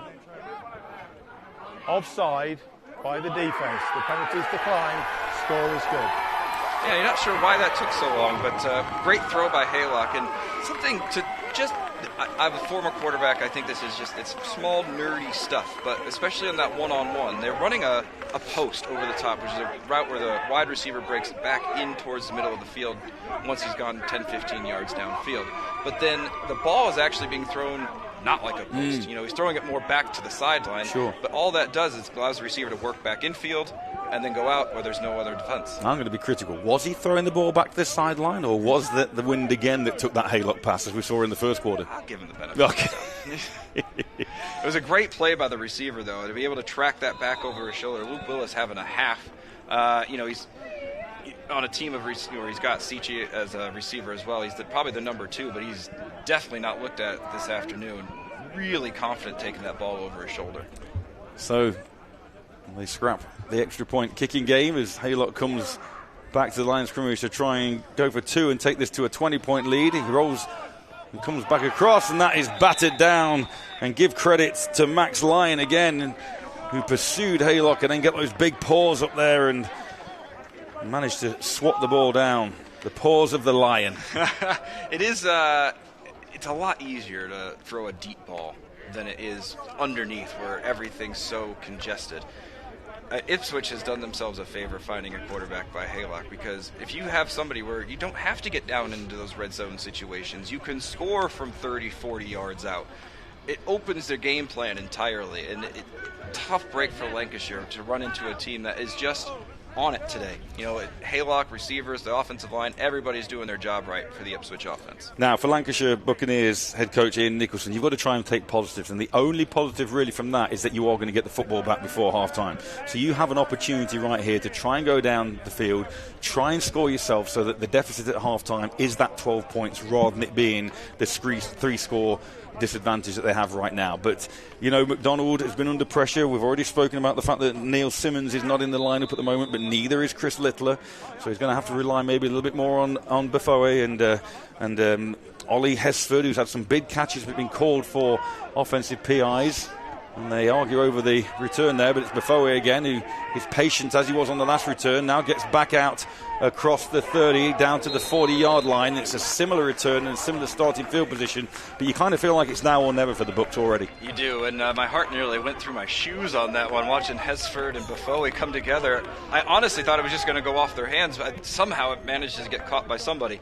And you would think if Lancashire is going to make a charge, it's probably going to be through that man wearing 80 today, Anthony Buffo. He is athletic. He has been left in one-on-one situations to go make a play. But it's that difference between, it's something as simple as height as well. Like Joe Haylock for Ipswich is a really tall quarterback. Jordan McDonald's not. And be able to see over the action to try to hit those outside receivers can sometimes be tough. It's a big defensive front as well for the Ipswich Cardinals. There's some tall guys on there. Ball on first down, handed off, and that's going nowhere. Stopped in the backfield. And it does look like... Surprised to see a run play there. Yeah, absolutely. And it looks like Littler is back on the field. It is. That's 21 in red. So Chris Littler back into action, and that should help the Buccaneers. But I agree with you. Interesting call inside 2 minutes to run the football. And not going quickly, no timeout taken that I saw. So I think they'll probably see out the half here.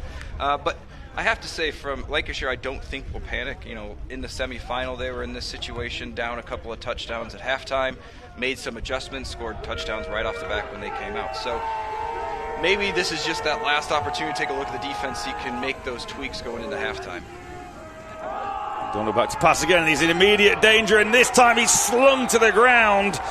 And that this time is Oliver Wayne with the sack. And it goes from bad to worse for the Buccaneers. Right through the middle, and you can see that from McDonald. When you get that blitz pressure through the middle rather from the edges, there's just nowhere to go. You know, you go to step up and you got somebody right in your face, and that pocket collapsed from all sides. Great pressure from the Ipswich defense. The outside contained by those DNs to make sure that McDonald couldn't get left or right and had to go up the middle, where he ended up in the grasp of Wayne. perfect execution by that defensive front of the Cardinals. Sorry, just interesting to see Buffo didn't make it anywhere near the huddle on that play. He either knows what the play is or has decided he's going deep. Coach, I'm going on a 9. Just put me all the way down the sideline on a 9. Play stops before it has an opportunity to actually get started. False start was the initial signal. Yeah, it's a tough one for Lancashire. It's they built to get to this game. They had to win 3 games 3 years ago. They got to a playoff game last year. Full start by the offence, number 17. The penalty stopped the clock, and there is a 10-second run-off option. That has been taken, and as there were only 7 seconds left, that is the end of the half. So maybe then obviously we're not getting kind of the clock up here too frequently, so that last 2 minutes went really quickly, and maybe Ian Nicholson recognised that there wasn't time to get down the field, and therefore, as you said, kind of lick their wounds, get into the half without conceding anything else. But here in this Division 2 national final from Stafford Rugby Football Club, we have a half-time score of the Ipswich Cardinals 18, the Lancashire Buccaneers still yet to score. And, it's a long way back from here, Taylor. It's a long way back, but I don't think we've seen the best of Lancashire offensively today. I do think there is going to be some pop back in that offense because they have found some plays. But I think that the big difference today is that Ipswich has that offense with that big strike ability, and they've gotten the beneficiary of a couple, turnover that was sort of ridiculous. Some offensive pass interference calls has gone against Lancashire. This whole 18-0 probably comes back to maybe 3 or 4 key plays in the half. If you can get those to break your way in the second half, there is a way back into it. Isn't that football, though? Football is a game of inches. 1-2 plays here and there just not go your way, and you find yourself in a 3-score hole, just as the Buccaneers are doing. But yeah, it's been a game of flashes by both teams, but the Ipswich Cardinals have flashed the brightest so far. 3 touchdown passes from Joseph Haylock, 2 to Luke Willis and 1 to Mark Finbow. We're going to see some highlights of that very shortly. Here we go then. So here's that first big play where big Nana Sachi went up the stairs, and we saw him do that a couple of times in the first half. He's a really athletic player. The confidence to go up and get the ball right when he needs to. And Haylock, I think, knows that, and sometimes just puts the ball in the neighborhood. But this was the first pick. This one sailed. In fact, it wasn't. That was that almost completion to Luke Willis. So Luke Willis early on had an opportunity and couldn't quite reel it in. And we saw the ball sail high at the beginning of the game for Haylock. He just looked a little bit rattled, and here is the interception to Solano. Man, we've all been there. As a quarterback, I've had a few highlights on my reel sometimes. You just think, I can do it. I'm the guy who can do it. It doesn't always go well. But you've got to have that confidence as a QB. You've got to have a short memory. Yeah, and then this is the first sack of the afternoon for the Chorley Buccaneers, still when the score was 0-0. And it was a very even game at this point. It was a lot of back and forth. Defenses were on it early, putting a lot of pressure on. But it's exactly this right here. It's sort of what this game comes down to is Ipswich's wide receivers going up and making plays. And this was the drive. This was that drive where they first scored. Sachi to start with. Then again, it was Sachi down inside the 10-yard line. And then we finish it off with the opening score of the afternoon. Mark Finbow finds a little delay pattern, finds himself wide open across the goal line and reels that one in for the opening score. Yeah, it's one of those where you put the defense in conflict. They were trying to double Sachi over to the right-hand side, but somebody's open in a double team. Looking to try and get the ball to Sachi for the extra point in that kind of off-script play once again, in a great play by the interception player Salerno to get him out there. And then we've got a good play on the ground from Jordan McDonald. This is probably one of their better plays of the day, and I think they might try to come back with some of that run game. They have had a good run game at times today. That was the last sort of play in the first quarter. We then went to the second quarter, and there's the first offensive PI. The face mask, in fact. Yeah, it was really unfortunate, that one, with the inadvertent face mask, because he sort of brought his hand back to make space. And then McDonald went up top again. And that's a sack. That D-line causing all sorts of problems. That occasion, that was Neil Simmons, one of the last pieces of action Simmons actually had in that first half. That was a key third down, which it was a face mask on it, so it allowed the drive to continue. And this is where Lancashire was finally building that drive. It really did seem like they were able to put some points on the board here, but it did fizzle out. It did. McDonald seemed to have his man down here, and Buffo would want that one back because he did everything right and just couldn't reel that one in.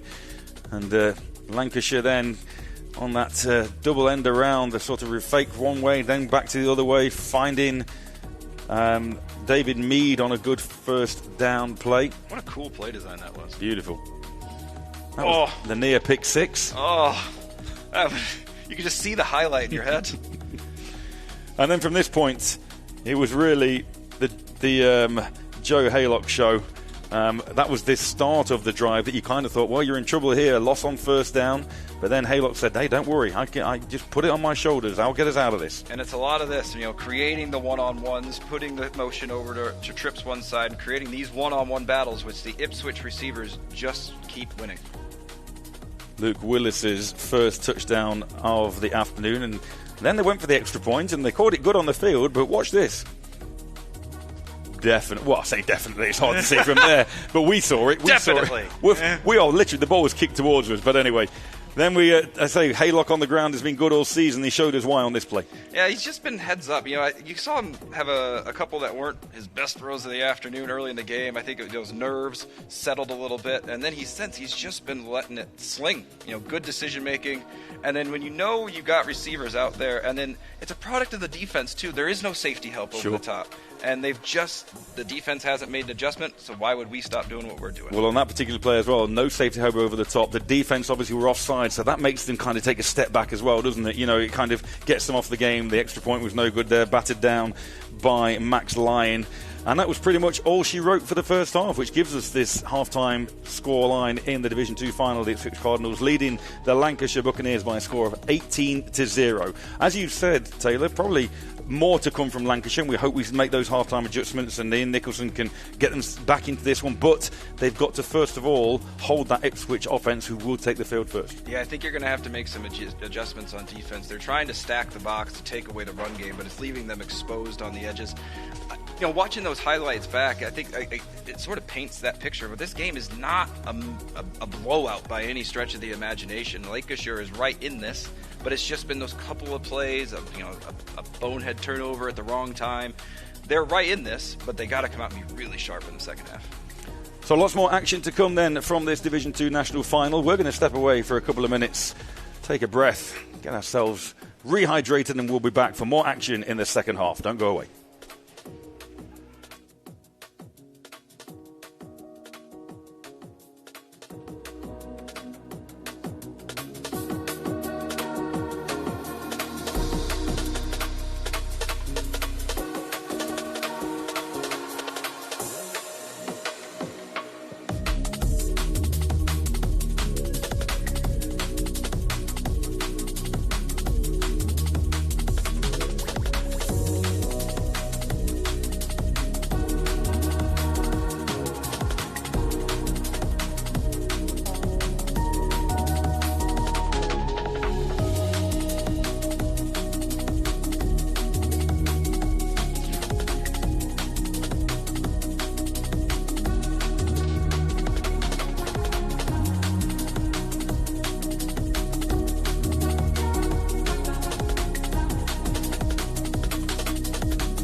Welcome back to Stafford Rugby Union Football Club here for this Division 2 National Championship final between the Ipswich Cardinals and the Lancashire Buccaneers. If you're just joining us, you can see the score on the screen there, 18-0, which you might think means that Ipswich are dominating this game. They are on the scoreboard, but I'm joined by Taylor Umland this afternoon. And Taylor, 2 or 3 plays the other way, and this could be a different scoreline. Yeah, 2 or 3 plays and 2 or 3 penalties probably that break the other way, and Lancashire's probably right in this one. They've played a good first half. I think it'll be really interesting to see how they come out and play defense in the second half, because the thing they keep getting burnt on is deep passes over the top. Now, they don't want to take defenders out of the box necessarily, because Haylock's a great runner. There is some decent running from that Ipswich offense, but it's sort of, you got to pick your poison, and right now you're really getting poisoned by the deep pass. You may just have to adjust to that and see what you can do. We've managed to get a little bit of insight from the Lancashire Buccaneers sideline, and they've recognised, obviously, that they need to do something in that secondary.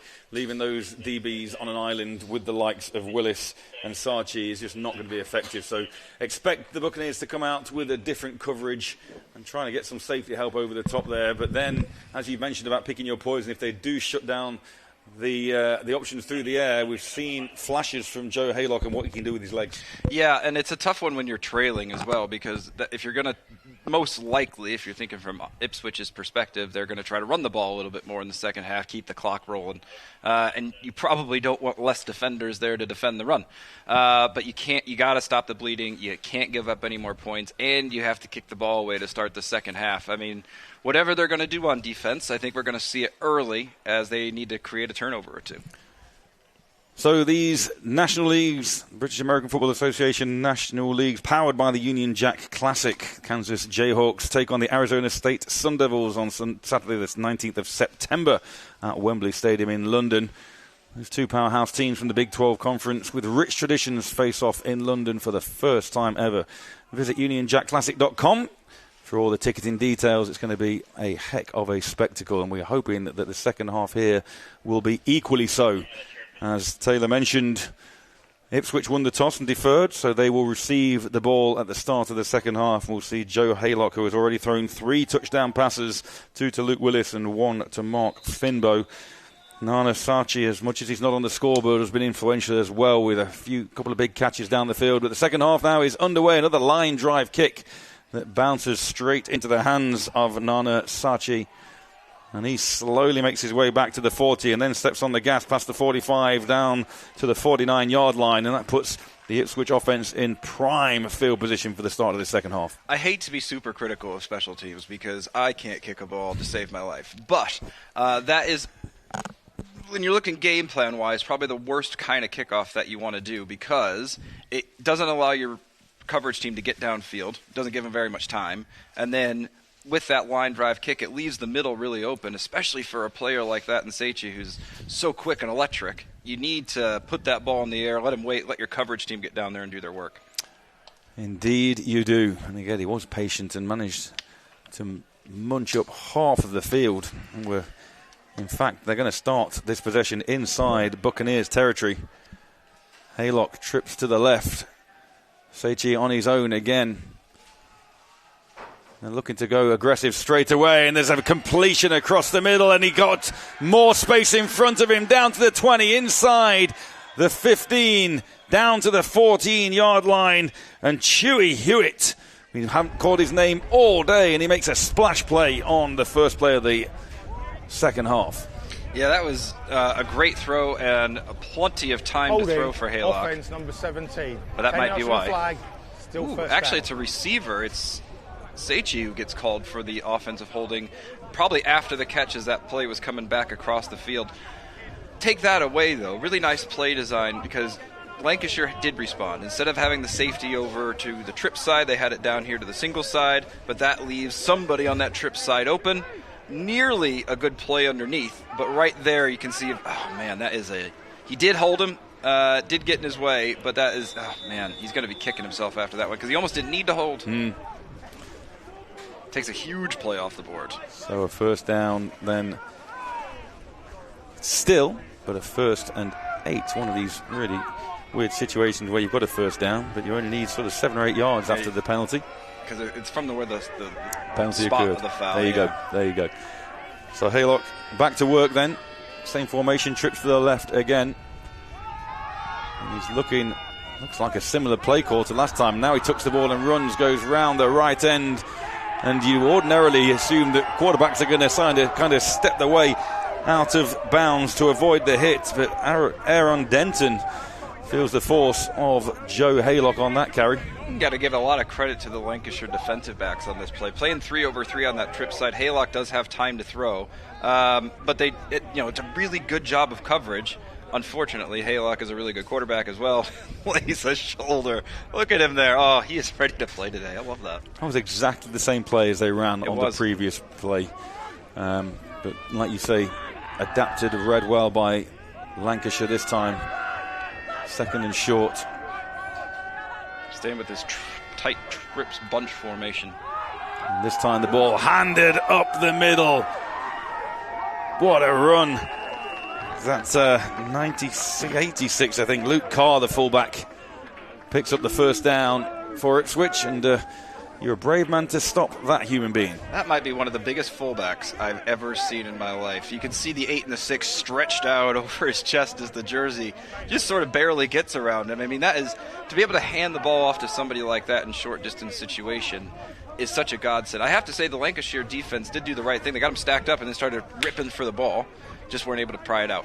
You can imagine as well when a fullback gets called, his eyes will light up. Yeah. And it's time to feast. And he manages to feast and pick up an Ipswich first down. You can see they had to lighten the box a little bit, Lancashire, so this is why Ipswich is starting to run the ball a little bit. Ball back on the ground then on first down. Steps inside. Looks like Brandon Hendricks with the carry.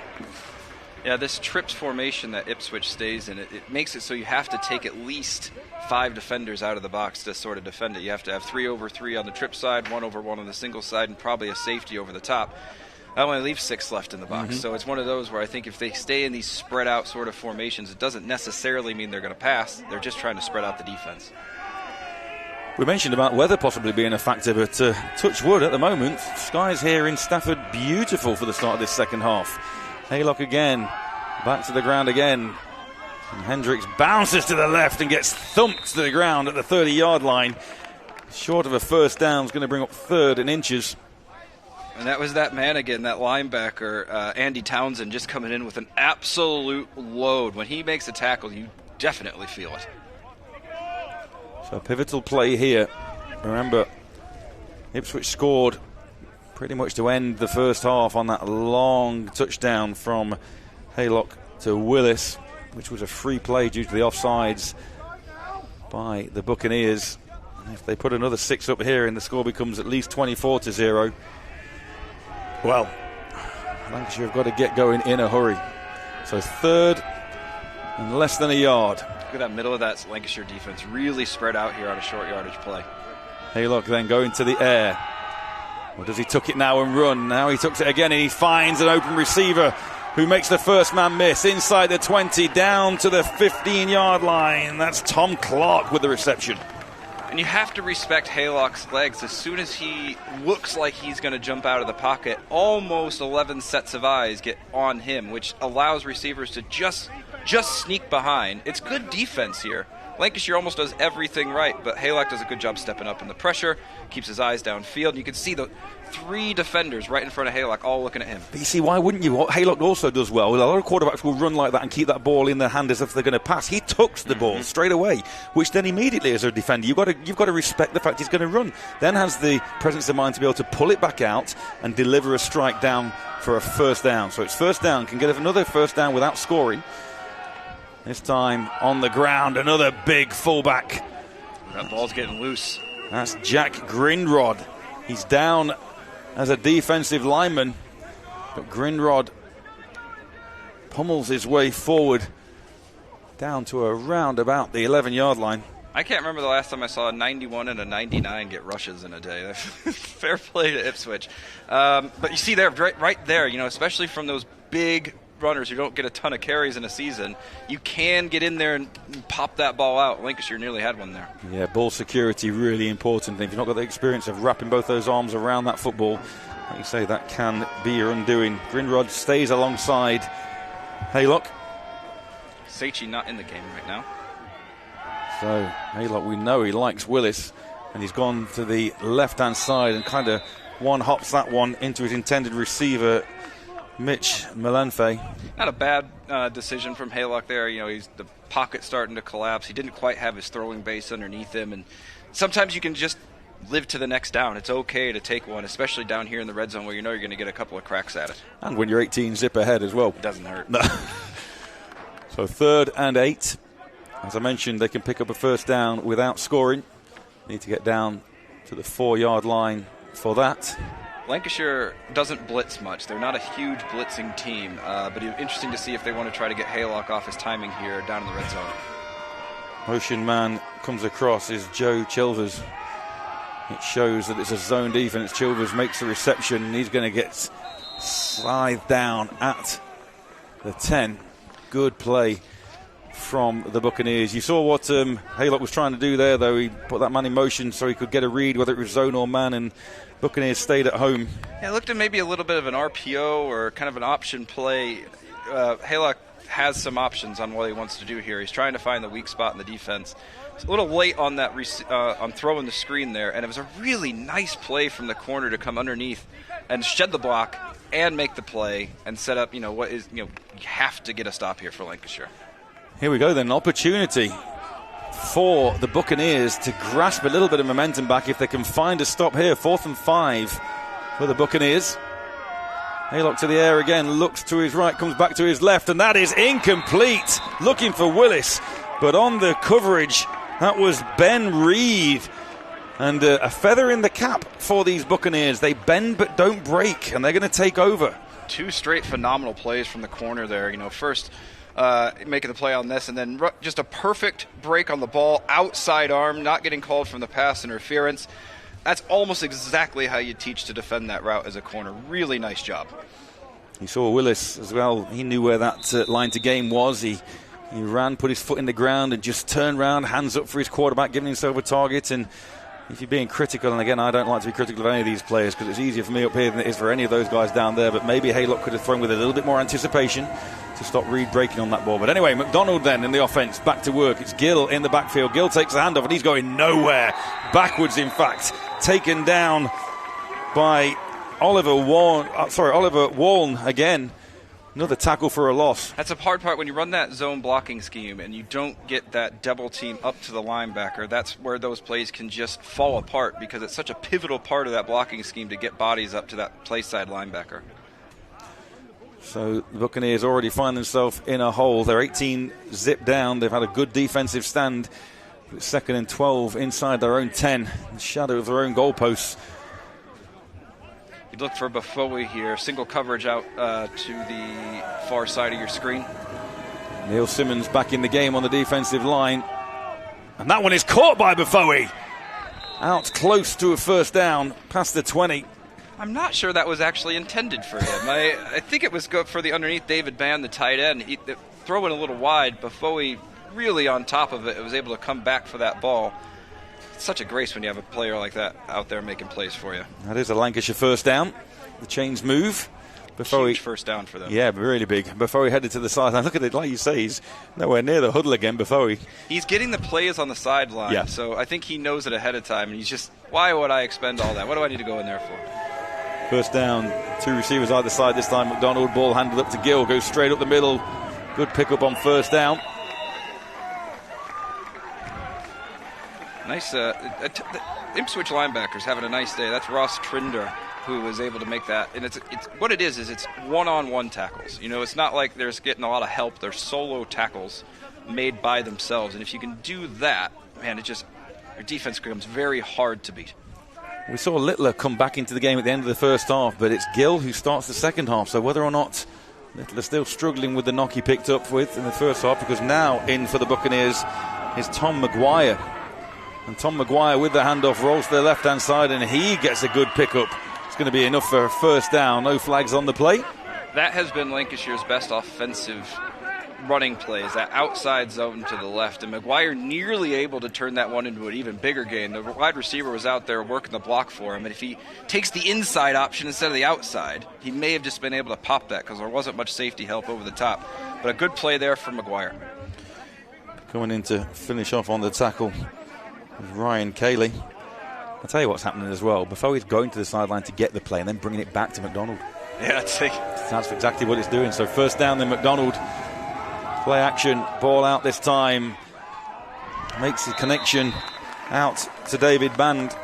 And so 2-on-2 over here for this screen. Buffowie does a nice job on the block, but there's an unblocked defender. And you would have liked to see who is that Band who made the reception there kick to the outside where Buffowie's block is, because the unblocked defender that was heads up over him is the one who made the play. Here it is again, like you say. Let's watch. Yeah, Band makes the return. Like you say, there's room on the outside rather than coming in. Great spot there, Taylor. Just got to read those blockers a little bit more. Easy to say, though. In hindsight's 20/20, isn't it? That's what we get paid to do. That's why we're here. You getting paid? So, 2nd and 9 then. McDonald back to the air then on the play action. He's going up top. He's got Buffowie over the top, and Buffowie reels it in. Oh, and that's going to get called back again. It's the same as last time. Buffowie ends up in the end zone.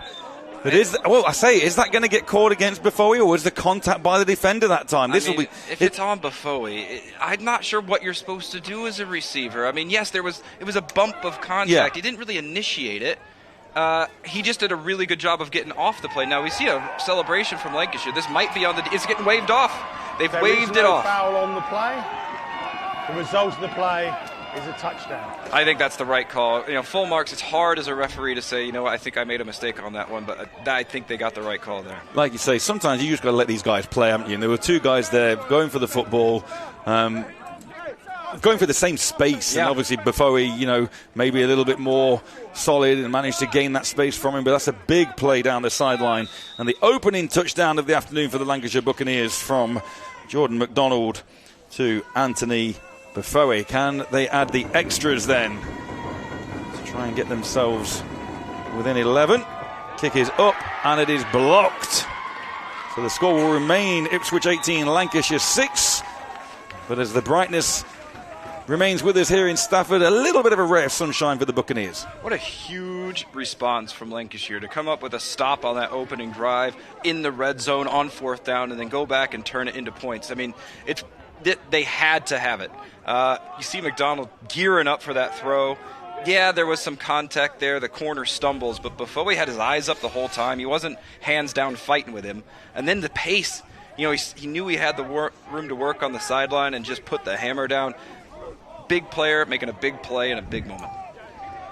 Not a great snap there, a little high, but great penetration from the right-hand side. Right through the middle, it seemed like it was blocked.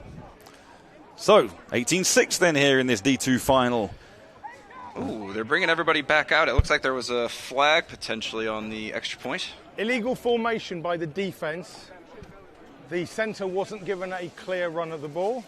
That will be a repeat of the try. That was why they had pressure up the middle. Yeah, there you go. So I assume, obviously, you can't line up directly over the centre and kind of crunch down on him, as it were. So, yeah, they'll get another opportunity. So the kicker for Lancashire is Ryan Eaton. Plays D-line and kicker. That classic combo. I saw an offensive lineman punter a couple weeks ago. That was pretty interesting.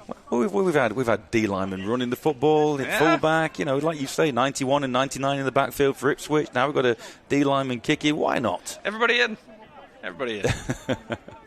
So this could be really important if they can add this extra point here. Obviously a 12-point game currently. Looking to try and cut it to 11. Snap is down, kick is up, and this time it is good. That one is actually good. Yeah, so Ryan Eaton adds the extra point. Make the score 18-7 in favour of the Ipswich Cardinals, and Lancashire have started the second half really brightly. Just gives your whole sideline a bump. They obviously knew they needed to come out in the second half and start early and start quick, and have your offense and your defense both doing their jobs right up to top standard on those first two drives of the half. Huge amount of confidence going through that sideline, and now it's just a momentum game, right? If Ipswich can come out here and quash this and put, either a big drive, maybe some points on the board, just quiet it a little bit, could really help them as this game goes on. Absolutely. In to kick this one then is Elliot Denton-Singh. See whether he can get a little bit of air time under the ball to get his kick coverage team an opportunity to get down and snag the ever-dangerous Nana Sachi. There is some room down there behind the upbacks for maybe a little pooch kick or an onside if they want to go for it. But no, they go line drive right down the middle again.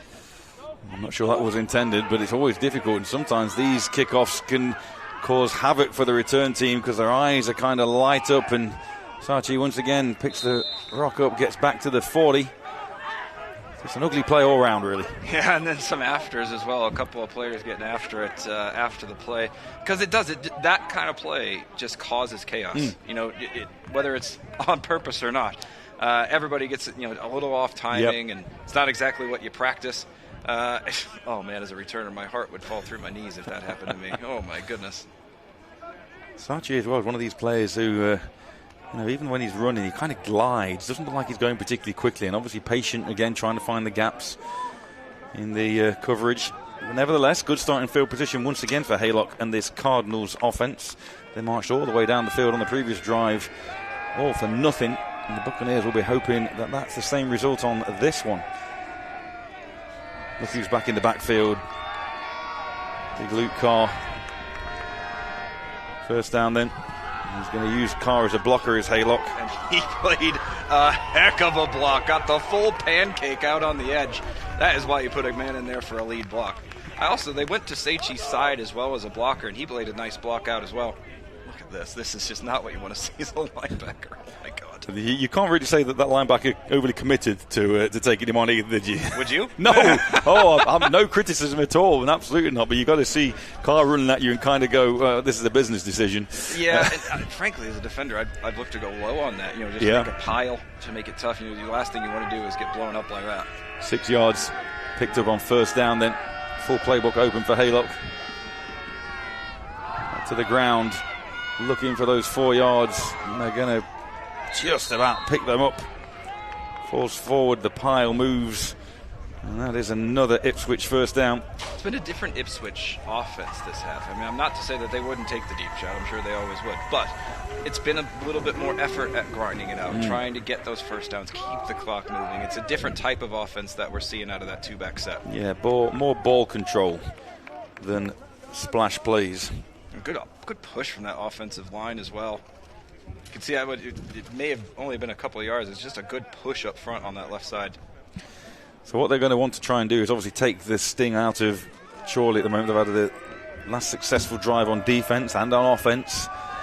So that, I said Chorley, Lancashire, goodness me. Lancashire will be buoyed by what they've done in the second half, and Coach Smith and the Cardinals offence will just want to quieten them down, and Haylock is very adept at quieting down defences, and he picks up what is close to another first down on that rush. Yeah, I can't tell who that corner was, but he had the contained responsibility. I think that was Ben Reed over there, and tried to go low on Haylock, but that's a really tough open field tackle. Haylock's tall, athletic, big steps, and you got to time it just right if you're going to go low around the ankles, and Haylock was able to sidestep him, turn it into 7-8 more yards. Second and short upcoming. Just under 6 minutes remaining in the third quarter.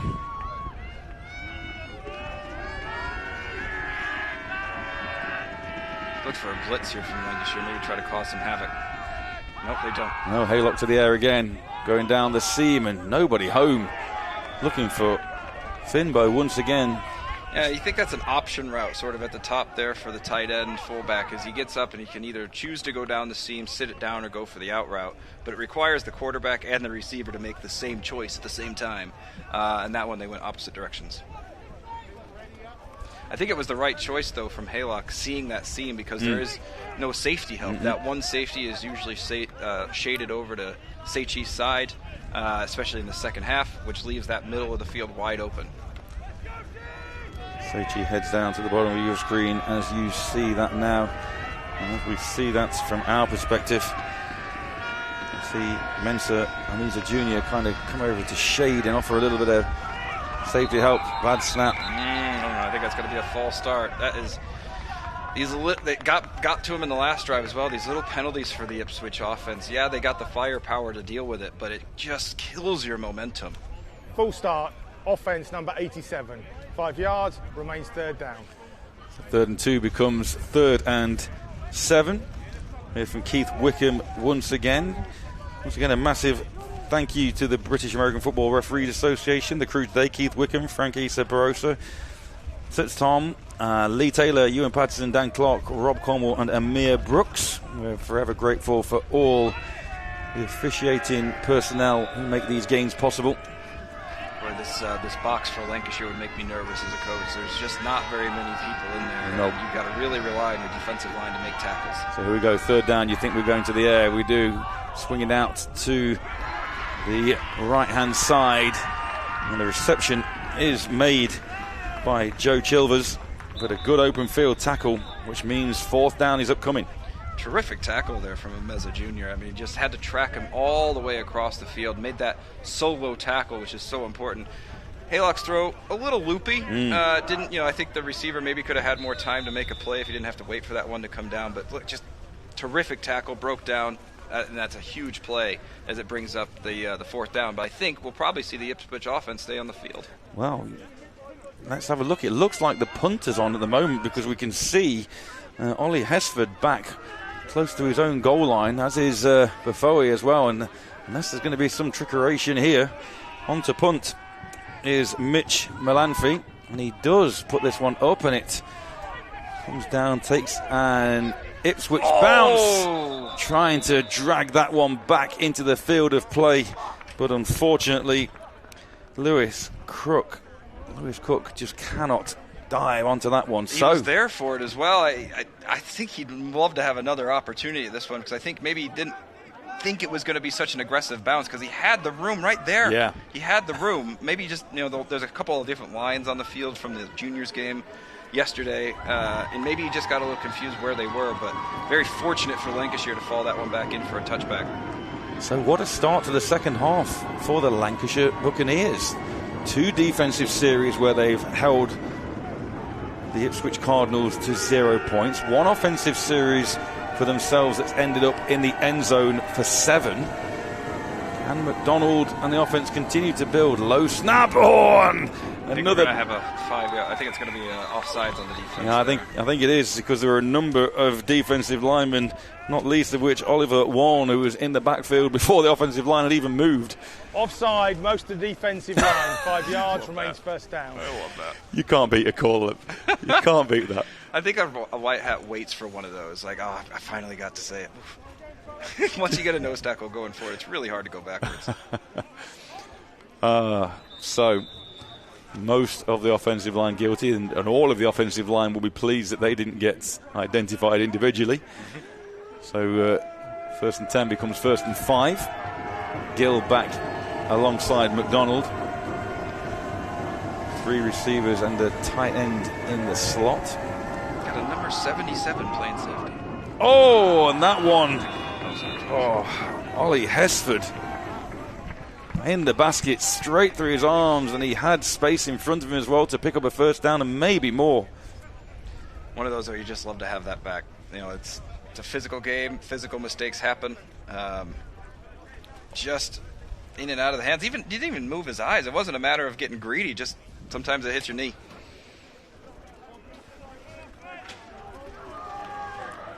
So, looking at the long-range weather forecast, we look set fair for a good while here this afternoon, which is really good news, as McDonald drops back to pass again.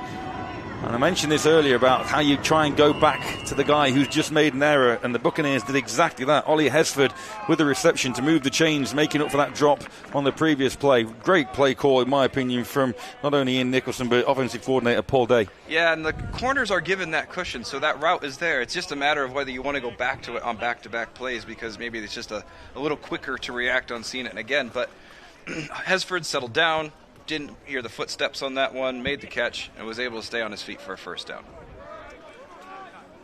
So the Buccaneers moving once again.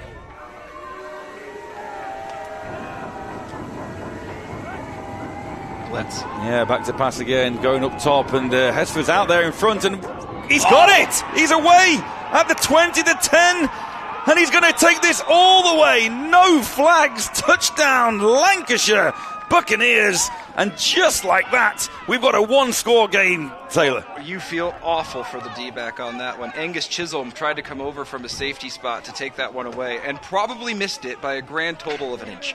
But that was all that they needed. Really heads-up confident from McDonald to let that one go in the face of the blitz. And that, Hesford unflappable, especially, as that defender goes right across your sight of vision with that time of catch.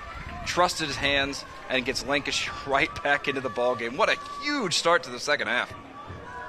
2 defensive series for the Buccaneers where they've stopped this offense of the Cardinals. Kick is up and the kick is good. And all of a sudden we've got a 4-point game. 14 unanswered from Lancashire in the second half to try and match Ipswich's 18 unanswered in the first half. And this one is bubbling up nicely. I'll be really curious to see how the Lancashire offense responds to this, because by no means have they had bad drives. Oh, wow, look at that. Oh, my goodness. What a catch from Hesford. As you mentioned, the concentration that takes, and you could see that Dan Bond there, number 38, he thought that his teammate had swatted that down and almost stopped.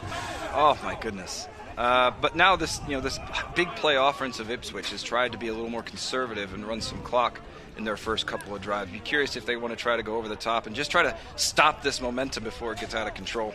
Well, other than the Mark Finbow pass reception for a touchdown at the beginning, which was around 10 yards, every other touchdown we've seen, and we've seen 4 of them, have all been 50 yards plus. The coaches said it in their pre-week meetings that this is the type of offenses they both like to run. This is what they've been doing all season. Kick gets a little bit more air, but finds the danger man, Sachi, who again is patient and bounces to the right, keeps dancing, gets back to the 44-yard line before he's brought down by Andy Morrow et al. Probably what makes this even more impressive for Lancashire. Ooh, we got a late flag there. That will be somebody saying something to a ref they didn't like. But what makes this even more impressive from Lancashire at the back of this half is that Ipswich has had great field position to start both their drives, and Lancashire's had to go from deep in their own territory After twice. the play was over, unsportsmanlike conduct, number 12 on the kicking team. 15 yards we had to run. Oh. It's a first down. That's also his first unsportsmanlike. That's the kicker. Yeah. And you could just see he was talking to the ref after the play, but he was it wasn't close. He wasn't in the play. I'm quite curious to know what he must have said to. Well, what he was so angry about, really. Maybe the hold. Maybe he saw a hold up there that he thought the ref should have called or something. Yeah, really interesting, but not what the Buccaneers need, because that it was good field position for the Ipswich Cardinals as it was, but that makes it even better now inside Buccaneers territory. They're going to start this possession on the Buccaneers 42-yard line. And then to take a timeout before the drive starts to talk about it. At 1:46 in the third, 1:46 in the third, first timeout, Lancs. So there you heard it, 1:46 left in the third quarter, and it's been a third quarter that has belonged to this Lancashire Buccaneers side. What adjustments Ian Nicholson and his staff have made at half-time, and you wonder whether or not, and again it's very easy for us to say that over here, did Ipswich become a little complacent going in with an 18-0 half-time lead? It's definitely possible, but I also think this is exactly what Lancashire did in the semifinals against Wakefield. They were down, trailing at the half, found a way to turn it on, and then was able to lead it out from there. But it's just sort of who they are. They do come alive a little late. Ipswich is used to playing with a lead. They don't blow them, though they haven't blown a lead this season. So, but a different beast in the final. Best team they've played all season. Sure. Lancashire were first in the NFC 2 North on the regular season. Ipswich first in the Southern Football Conference 2 East. As into the middle, reception made again, and still on his feet, down just inside the 15-yard line. Haylock showing that absolutely stunning arm confidence to go over the middle on a route like that. Late linebackers can so easily be unseen when you go to this type of route, especially late in the concept. But he threads the needle and really forces the defensive back end to make a good open field tackle. Chewy Hewitt on the reception. Nice little spin move to get himself inside the 20, down to the 14-yard line. Finding their other receivers, something other besides Seichi, has been so big for this offense. This is where the Buccaneers stiffened last time and stepped up. Ball handed off to the fullback, Mark Finbow. Already scored a touchdown. We mentioned the opening score of this game. Finbow picks up maybe 3 on first down. Something that the Lancashire defense has done quite well today is wrap up that inside run game. It's something that Ipswich has done to sort of keep some consistency in their offense, but also they haven't had, they've been able to wrap that up and not have to worry about their inside run game. It's those defensive tackles that are controlling that game on the inside. It's hard, unaskable job to do, but it's really tried to make Ipswich have to be a more pass-heavy offense. Hendricks back in the backfield now. He gets the rock, and that's a great tackle. Again, picks up 2. He's going to bring up third down. They can still get a first down without scoring. First down is at the 3-yard line. Ton of confidence in this Lancashire defense right now. You can see there's just not a lot of... They're not nervous right now, where a defense is back on their heels inside their own 10. It sort of seems like this is when they stiffen up and almost play some of their best defense. Well, Coach Nicholson said in that pre-game interview how pleased he'd been with that front 7 and how they've stopped really effective running units. Well, they're being tested right now. They did it on the previous drive. Can they possibly do it once again, or will Haylock find the key to unlock? And inside the 5, but again, look at them stack up. This time, the ball carrier, Johnny Rogers. He's going to be close to a first down. I think they may well just give it him. Oh no, fourth down signalled. And no, now this side judge is signalling first down, so... I was a little surprised they went with the run game on that one. Seichi's one-on-one, covered to the near side, but they tried to go run again, just enough. But they are a team who does go for it on fourth down a lot, so maybe they thought, a couple of plays here, let's see what we can get on third. They have been the given... end of the third quarter. Oh, with that then, the play is going to disappear away from our commentary position all the way down the far end of the field. And we have an absolute doozy here at Stafford Rugby Union Football Club. The Ipswich Cardinals currently driving 2 yards away from the end zone. They lead the Lancashire Buccaneers 18-14. And this has been worthy of a national final. Absolutely, and just almost to the letter, exactly how you could script it if you're the Lancashire Buccaneers in that third quarter. Stops and touchdowns, and now, it's a roll of the dice. It's a one-score game. If you can do it again here and make a stop, but even if you give up some points on this drive, you've given yourself a chance. And you've got the confidence. You know you can score on this Cardinals defense. They've got it's first and goal from the 2-yard line. Now you'll be hard pushed to stop Ipswich from 2 yards away, particularly when you're thinking about the likes of those of Luke Carr. That's fullback. Mark Finbow's played there as well. We've seen some other big bodies in there. Jack Grinrod. Kind of get the ball and you kind of think they can kind of fall forward for 2 yards. Yeah, but you would think that. But and not to say that they haven't, but the Lancashire defensive line has really been keeping it pretty under wraps so far today. But you really... see what they want to do here down in the end zone or in the red zone. I'd anticipate them to start bringing a little blitz more often than they do, try to stop up those running lanes. So then, start of the fourth quarter here. 18-14, Ipswich leading Lancashire. Joe Haylock continuing to run things. He's going to take it himself, and he's looking for the end zone, and he's going to go in on his feet. Touchdown, Ipswich. Yeah, why not with Haylock? You get all those blockers out in front of him, use him as an extra running back, and all he has to do is just follow the white shirts in. Great play call down in the red zone and puts Ipswich back in control. I know you were trying to be optimistic there as far as the Buccaneers defense was concerned, but I think that was almost like just a matter of time before Ipswich punched their way in. It's also the one thing that Ipswich hasn't used a lot today is Haylock's designed run plays. He's scrambled a couple times, and they've had a couple, but it's not something they've been going back to, so you're not ready for it, if it's something that they're going to regularly on offense. Brad Ling on to attempt the extra points. Missed one earlier. Yeah, kick is up, and this one straight down the middle. Ipswich jump out to an 11-point lead once again, 25-14.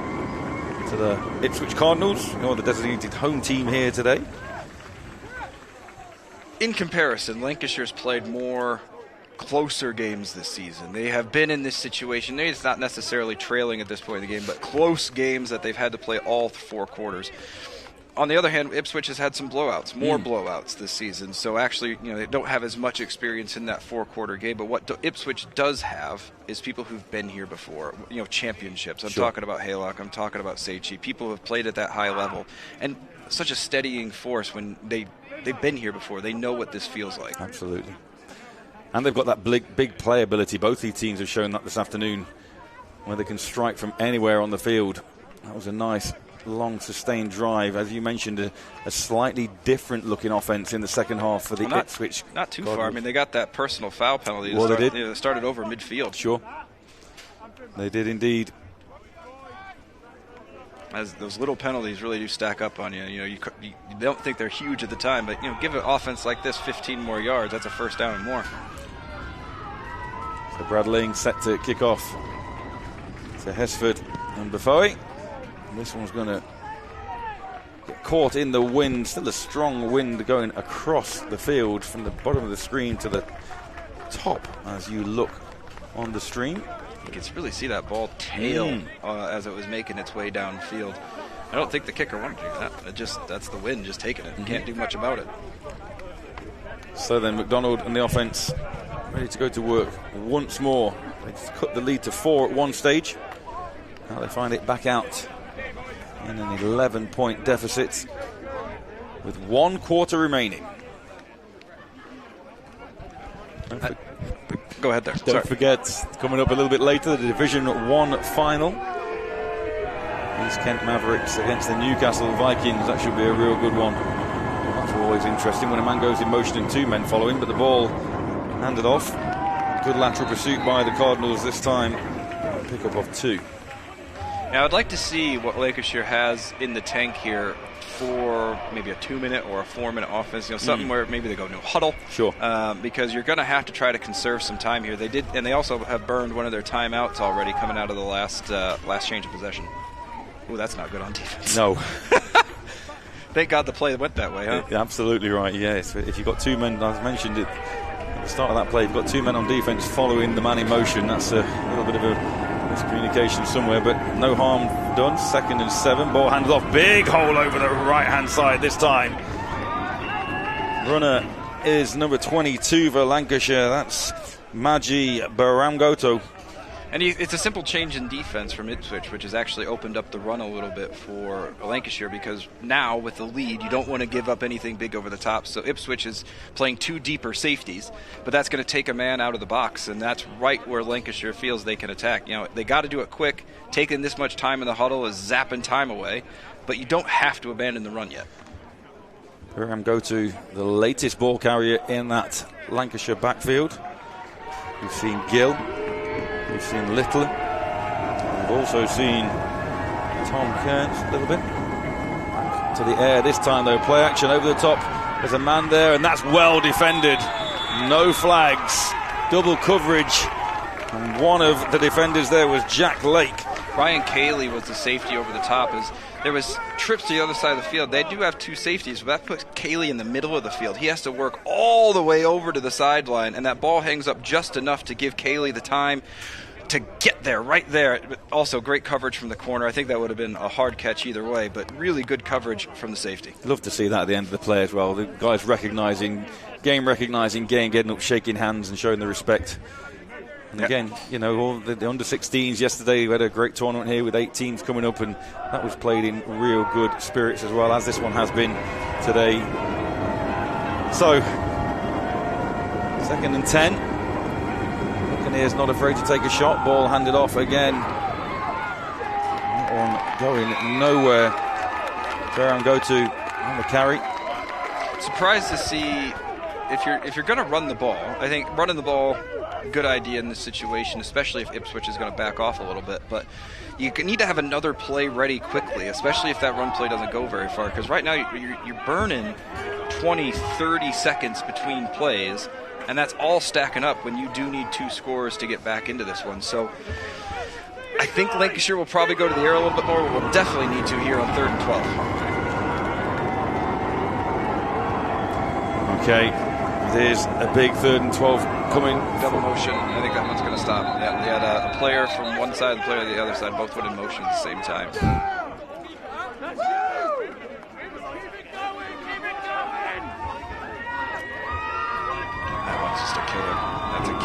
already hard enough on 3rd and 12. Full start against the offence, 5 yards, still 3rd down. Well, we know that Lancashire can strike from anywhere, and this is the time where they're going to have to do that, because you can't imagine going for it on 4th down here.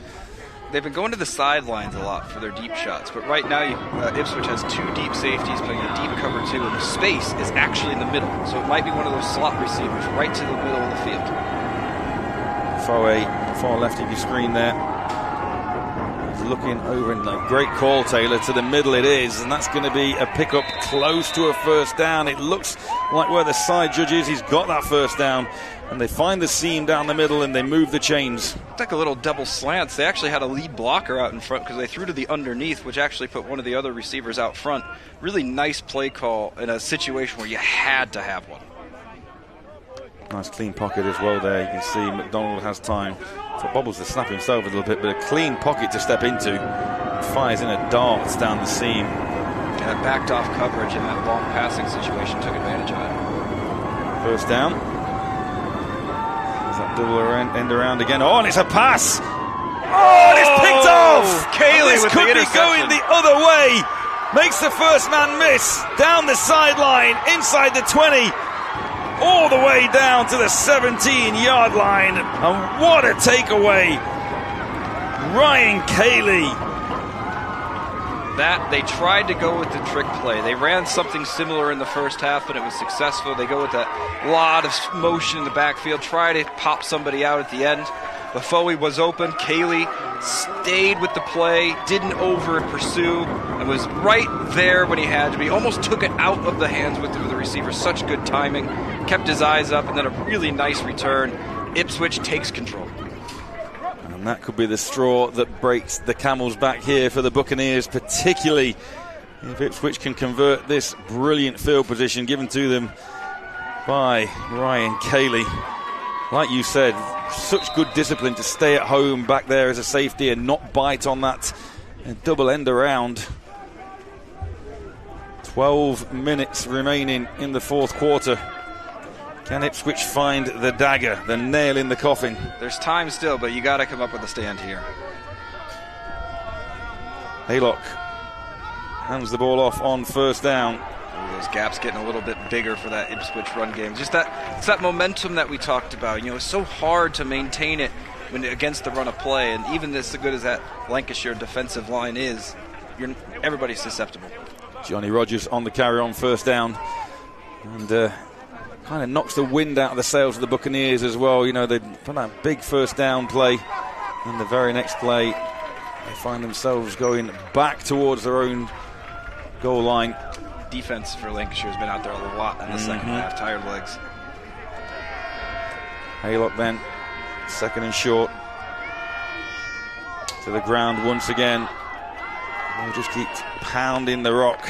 It's interesting. You start to see how players, figure the game out as they go, and you can see just before the play there, Haylock taps his helmet, and in response, the Lancashire outside linebacker just comes right down to the line and almost says, "I'm blitzing." You almost could have said it out loud because they've deciphered. When Haylock does that, that means they're going to run the ball.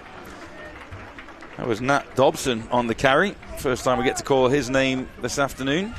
Number 35, he's still in there. Dobson alongside Haylock, and then the huge body of Luke Carr on the left.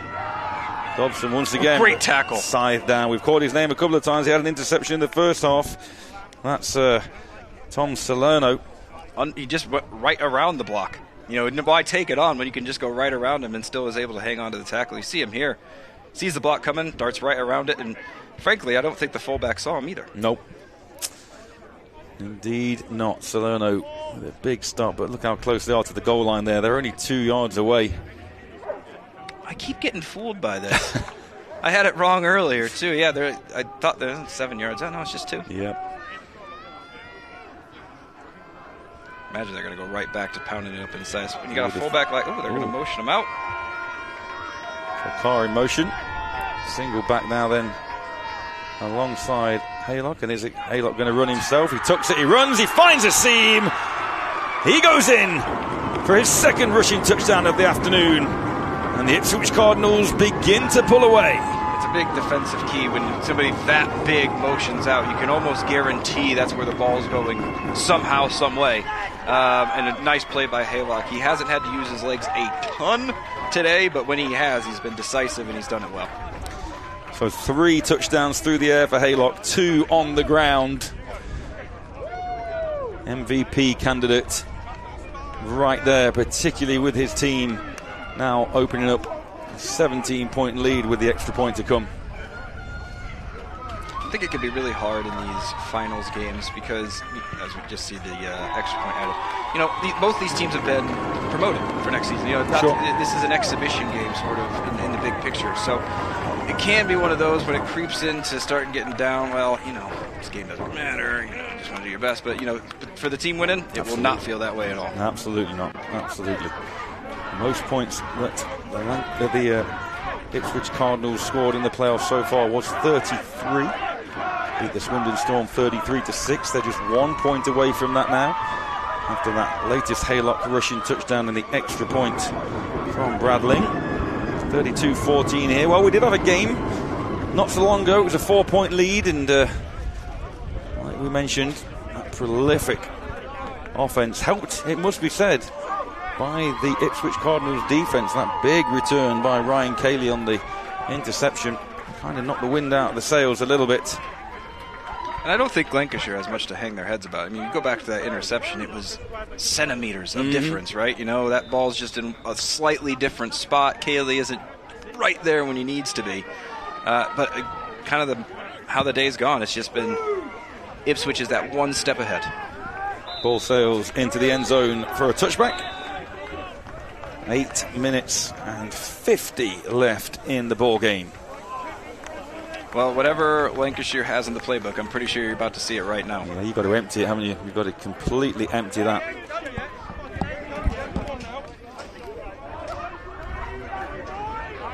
Yeah, just thinking about MVPs, I think obviously Haylock has got to be on your board, but I'd also argue that the offensive line for Ipswich deserves a little bit of props too, because they've given Haylock time. He hasn't had to use his legs today and scramble because he's been able to sit in the pocket and use that really talented arm to make plays from there. That offensive line for Ipswich, no slouch. They have earned their stripes today.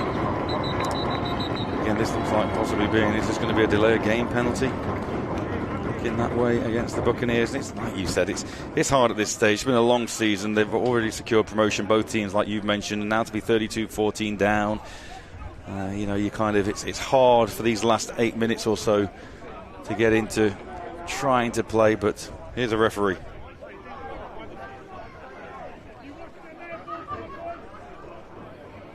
Substitution, breaking the huddle with 12 men on the offense. 5 yards, remains first down.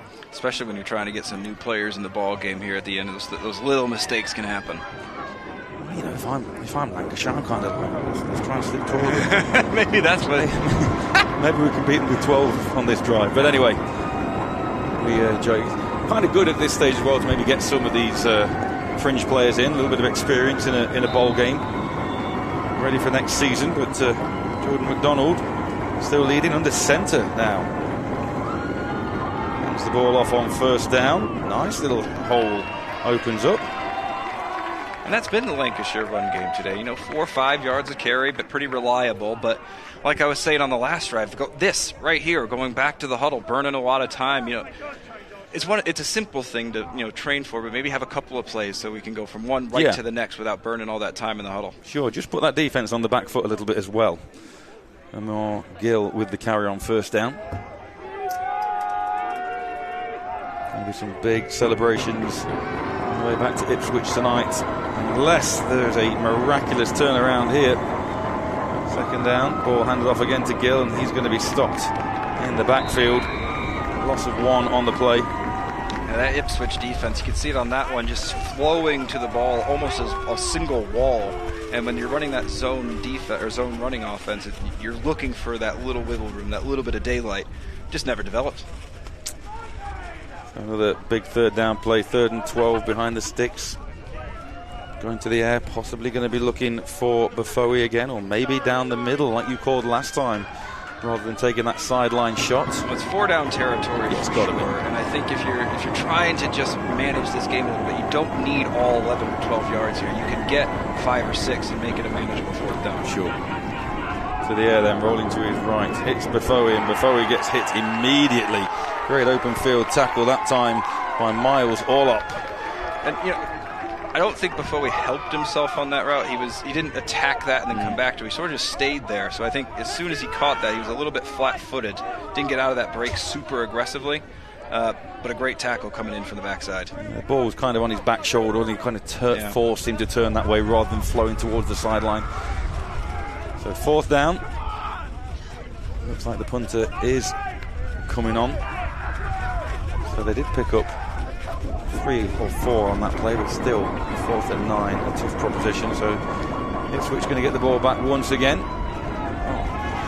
I'll tell you what, it's also great to see number 24 for Ipswich. That's Troy Cockrell. He went off in the first half with an injury, and he was down with the medics for a fair amount of time. So to see him back on the field is a real boon, and I'm pleased for him. Yeah, I think we'll start to see some rotation from the Ipswich offense now that they've put this out to nearly a 20-point lead. But Haylock comes back out onto the field, and I imagine he'll stay on to see it through. It's been his team, his offense the whole season. Well, Haylock's out there, Sachi's out there. Be pretty nervous about the other people playing Bournemouth Uni, with Haylock going back there to play uni ball this season. He's going to be very fresh coming into the season, very sharp. It really is. Like you mentioned right at the beginning of the game, great size for a QB as well. Arm talent. Talent on the ground as well. Full package as a signal caller. He's going to the air straight away. Hits his man out in the flats. And Mitch Melanphy. The old Yoda tackle. Mitch Melanphy, 10 receptions, 156 yards and 3 touchdowns on the season. He gets involved. I was just about to give the corner a little bit of stick because he was quite late breaking on that reception. What a tackle. Why not? Love the Yoda tackle. That's fantastic. So 2nd down, pickup of 7 on 1st down. And again, I like the way on that particular play that Haylock just gets the ball into the hands of his playmakers and lets him do the work. Finds it out quickly. And in motion this time, Joe Chilvers. Back to the air again. Now he takes off, tucks the ball, and he's got some space. What can he do? Can he get round the edge? Makes the first man miss, lowers the shoulder on the DB, who immediately congratulate each other. Like I say, it's been played in such good spirit. Ben Reed with the tackle. Man, I know he's 19, and so he doesn't have to worry about these things yet because he's young. But Haylock will learn at some point that these kinds of hits are just, even in a game like this, you just don't want to take them. No. Because as soon as, if right there, Bang. going low, if that helmet hits in the wrong place on your knee, you are in a world of hurt. Absolutely. Coming towards 6 minutes left in the 4th quarter here. Yeah, you've got to kind of know when to protect yourself, and particularly when you would expect a game like this now to be sealed. Look after yourself. Think of that long career you've got in front of you. Let Luke Carr do the running like that alongside you. Yeah, he's built for it. Back to the air again, though. Oh, caught with his knees that time. Manages to hold on. Falls forward for a pickup of 6. That's Rogers. I think he's quite lucky not to have his helmet taken off there by a linebacker coming down, because he was left pretty vulnerable while he was trying to come up with that, and nobody was coming up to make that real hard stick. So he's able to turn that into some positive yards. Everything going right for Ipswich at the moment, and Rogers ran into one of his receiving compatriots out there. Didn't know whether he was going under or over, or managed to find himself in a little bit of space just behind the linebackers and reel that one in. Haylock does throw very late. You don't see, it's a quick release, so sometimes it leaves very little time to adjust. That's the sideline. Nice pitch and catch that time. Close to a 1st down. Sachi once again with a reception. It's going to be a yard or so short. Nope. Moving the chains. Yeah, 1st down, Ipswich. Yeah, pretty aware play there from Sachi. for being their best player, he sometimes serves better as a distraction because the defense has to adjust and account for him at all times. So he's not in every play, but he affects almost every single one. Well, again, we've had 5 touchdowns this afternoon for Ipswich, and Sachi hasn't been on the receiving end of any of them. But like you say, you have to account for him. Sachi one-on-one again on the short side of the field, top of the screen. Trips to the left. Does Haylock go to the air again? He does. Ooh. No, he doesn't. He tucks. Looks like a design QB run, and again, that time makes a good decision to drop down before taking any extra punishment. If it was designed, I think he may have just scrambled because if he had his eyes up, you see this inside slot receiver here, he was uncovered. There's nobody in the middle of the field at all. Lancashire's defensive line sort of, I think, hurries Haylock up a bit. Otherwise, I think that may have been a touchdown right down the seam. Haylock doesn't need an excuse to run, though, does he? He really doesn't. It's been really nice to see him in person. You're happy to see a guy like this play in person in front of you. It's kind of to appreciate all the little things he does. 2nd and 4. As this Cardinals offense marches down the field. Carr gets the football. He's such a massive human. I don't know how. It definitely shows up on screen that he's bigger than everybody. But like, he is legit a big dude. He's a big guy to get being given carries. So and he's only listed as a fullback. It's not like he's a fullback D lineman. He's literally just listed as a fullback. Wearing 86. Why not? Yeah, absolutely. So for a first down again, the clock will continue to run. And as much as this has been an entertaining game, particularly towards the end of the third quarter, where the Ipswich lead was cut to 4 points, you kind of feel like both teams just going through the motions now a little bit. And really, as a neutral, you'd hope that Ipswich don't put any more points on as Haylock. Oh, nice tackle. Haylock says to Carr, get out of my way, I'm coming through, and he picks up another Ipswich first down. Yeah, and that's just what he's able to do. It's really hard when you got to deal with what is essentially another running back back there at times, because you can lead block for him, you can misdirect. It's a lot of things for a defense to try to get in front of you, especially if you don't have maybe a linebacker like a spy backer that you can just rely on to stay heads up over him. You got to rely on everybody on defense. This is the 2-minute warning. It's exactly 2 minutes. 2-minute warning. So there you go. This is the 2-minute warning then at the end of this Division 2 National Championship final. As we mentioned, both teams already promoted, so neither team will see this as an exhibition game, and both would have desperately wanted to win this showpiece event. On that previous play, I think Luke Carr was expecting to get the football. You saw him kind of come in with and Haylock was like, no, you just go. You go, big fella. Get out of here. So first down again. Can't expect, well, I don't expect anything more than the ground game. There we go, onto the ground again. That's good play from the DN there. It is. Held contained and held him the whole time. That was really nice, solid. You love to see that as a coach. Like, yeah, it's the end of the game, but that's a DN who knows exactly what his responsibilities are, is able to physically make the play. Troy Cockerell with the carry. I mentioned he left the game earlier on with an injury, and it looked like he was hobbling off and holding an arm, so to see him back and actually carrying the football as well. He's had a good season, young Troy Cockerell, and going to be lots more opportunities for him in the upcoming Division 1 season, no doubt. The clock continues to run then. Obviously, the Buccaneers not going to take timeouts now. They know this one's done, so we'll get a couple more plays in this one before we crown the Ipswich Cardinals the Division 2 national champions. And it's been entertaining, Taylor. It has. Ipswich has earned every bit of this. They got tested, they got pushed around a little bit in the third quarter, but showed why they are an undefeated team this year. They've done exactly what they needed to, and including nicely finishing out a game in the second half. They didn't go away from it, even though they were getting that game got a little turned around in the third quarter. They said, we're going to stay with this. Had several good drives here in the second half. Brandon Hendricks with the latest carry. And yeah, we mentioned, did Ipswich come out a little complacent after that 18-0 half-time lead? Well, if they did, then Coach Liam Smith and his staff have obviously settled everyone down and gone, look, guys, okay, yeah, they've come back on us. At 49 seconds, first time out, Lancashire. Interesting. Calling the timeouts, the Buccaneers. Now they can serve time. They got them right where they want them. But as I say, yeah, it could have been argued that Ipswich were maybe caught napping a little bit at the beginning of that third quarter, but they've shown their experience, and Coach Smith and Haylock and the rest of... Correction, that is their second timeout. Apologies, Keith Wickham. I do apologise for keep interrupting you. But I say, they've just shown that experience, that big game experience. You talked about Haylock and having experience of a championship calibre season and winning things, obviously, with the university, with Bournemouth, as the ball's handed off once again. And this time... out there on that edge again. Carry this time goes to Ethan Young. First time we called Ethan Young's name. But yes, it's been impressive by the Ipswich Cardinals not to falter beyond their means in this second half. Yeah, it just shows you in the first half that was so close and nip and tuck how much having that 18-0 lead was, because just one score or less, one field goal instead of a touchdown, and that it's a tie game maybe. Everything gets a little bit tighter. That's why a full 4-quarter game. I think Ipswich has played to darn near perfection today. Absolutely.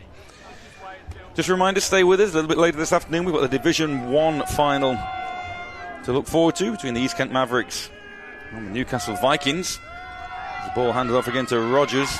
Rogers is met in the hole. It might be one of the first counter plays we've seen Ipswich run today. It's almost been all to the strength, and they decided to go away from it there. It doesn't really matter, just more interesting than anything else. And again, I do like the way that the Cardinals have played that last drive. They've not 38 seconds in the game, 8 seconds in the game. They've not gone to the air. They've not looked to try and run the score up. They've been respectful of the Buccaneers, and the Buccaneers are going to get one last shot on offense. Interesting on fourth down not to try to go for the field goal at the very least. That's just not who they are as a team. Nope. They are a fourth down, go for it type of team. But again, like I just mentioned, I think that shows a lot of respect. You need to put any more points up here. You don't. Lancashire have been a worthy opponent. It's been a good competitive game for the most part. Kudos to Coach Liam Smith and his players on executing a perfect end to what has been a perfect season. Yeah, it's been everything. The special teams has been involved with a couple of blocks. The defense has played well. I thought that played a while ago. Flag comes in for the back judge. Offense.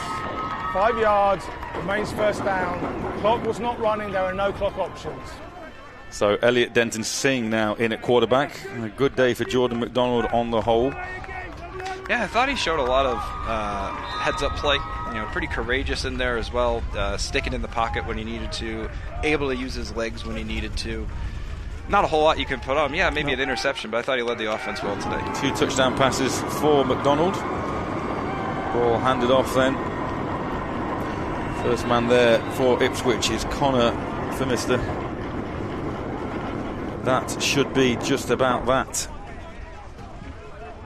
Yeah, McDonald throwing touchdowns to Anthony Baffrey and Ollie Hesford. Are we going to get another play at the end of this, or is the ball going to be held aloft? Maybe another timeout called. There it is. Keith Wickham, you've left of your screen. 25 seconds, 5 seconds. That's the third and final timeout for Lancs. And that may well be just so that they don't have another penalty, just because of Denton Singh just coming in, obviously, and trying to get this offense up to speed. Making sure the play's in there properly. You can only imagine this one's going to be handed off. Let him chuck it. Go deep.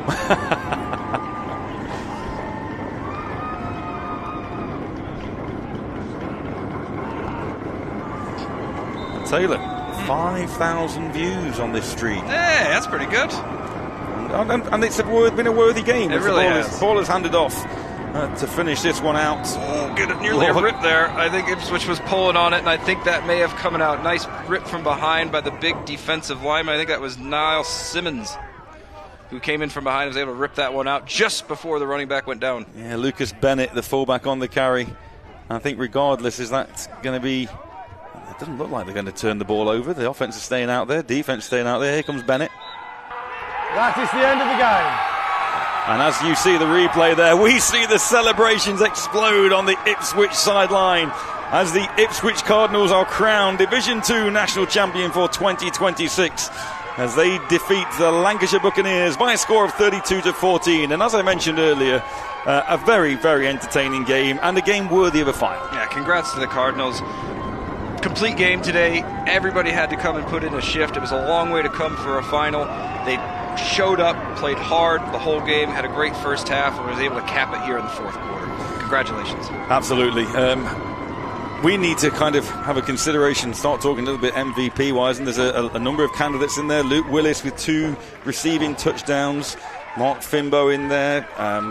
Anthony Bafoe, we mentioned about Ollie Hesford. He had a number of big catches. Quarterback Jordan McDonald for Lancashire Buccaneers as well. But I think realistically, with 3 touchdown passes and 2 on the ground, controlling that clock, controlling that offense, there's only really one direction the MVP goes today. Yeah, doing exactly what he's done all season. Quarterback Joe Haylock, he's done it. The whole offense flows through him, running and passing, and you can see it unfold throughout the day. You know, when they needed a critical third down on their ground, where'd they go? They went to Haylock. When they needed to find a way to get going in the passing game, he was the one who found a way. Not to say he didn't make some mistakes, but he was consistent and big playmaking when he had to be. So just before we see the presentation, we're going to run through a few of those big play highlights that got us to this 32-14 scoreline. And here's Joe Haylock doing Joe Haylock things. Yeah, we talked about it. He tucks that ball so early sometimes. That way he can turn into a runner quickly. But he also has that ability to pull out of it and throw when he needs to. This was the first drive of the second half. And again, that was a good example of tucking the ball and then drawing the defenders in and being able to then pitch the ball at the last second.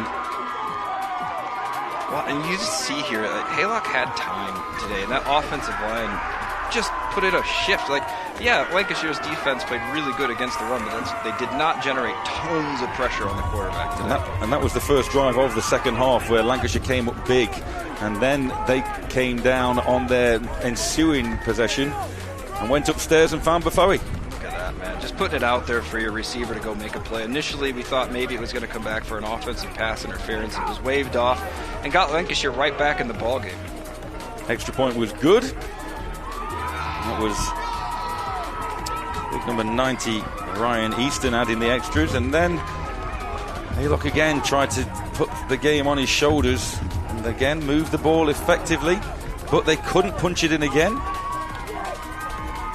This was the all close attempt at fielding that ball inside the goal line. Just took an extra hop on him.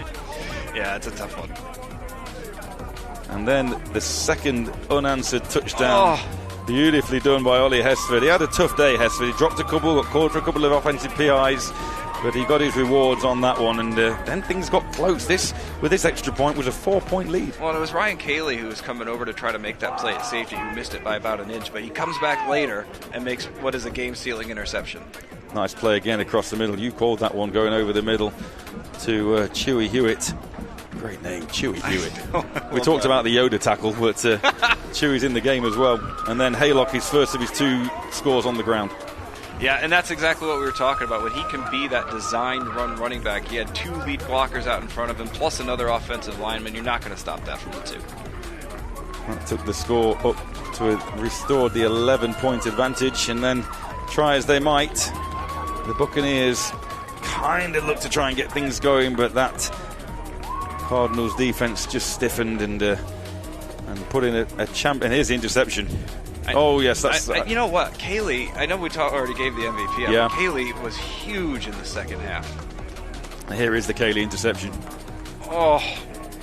Just beautiful reading of the eyes. It was right where he needed to be. It's a heads-up play more than a physical play. I thought at that stage he may well take it all the way, but brilliant play by Cayley.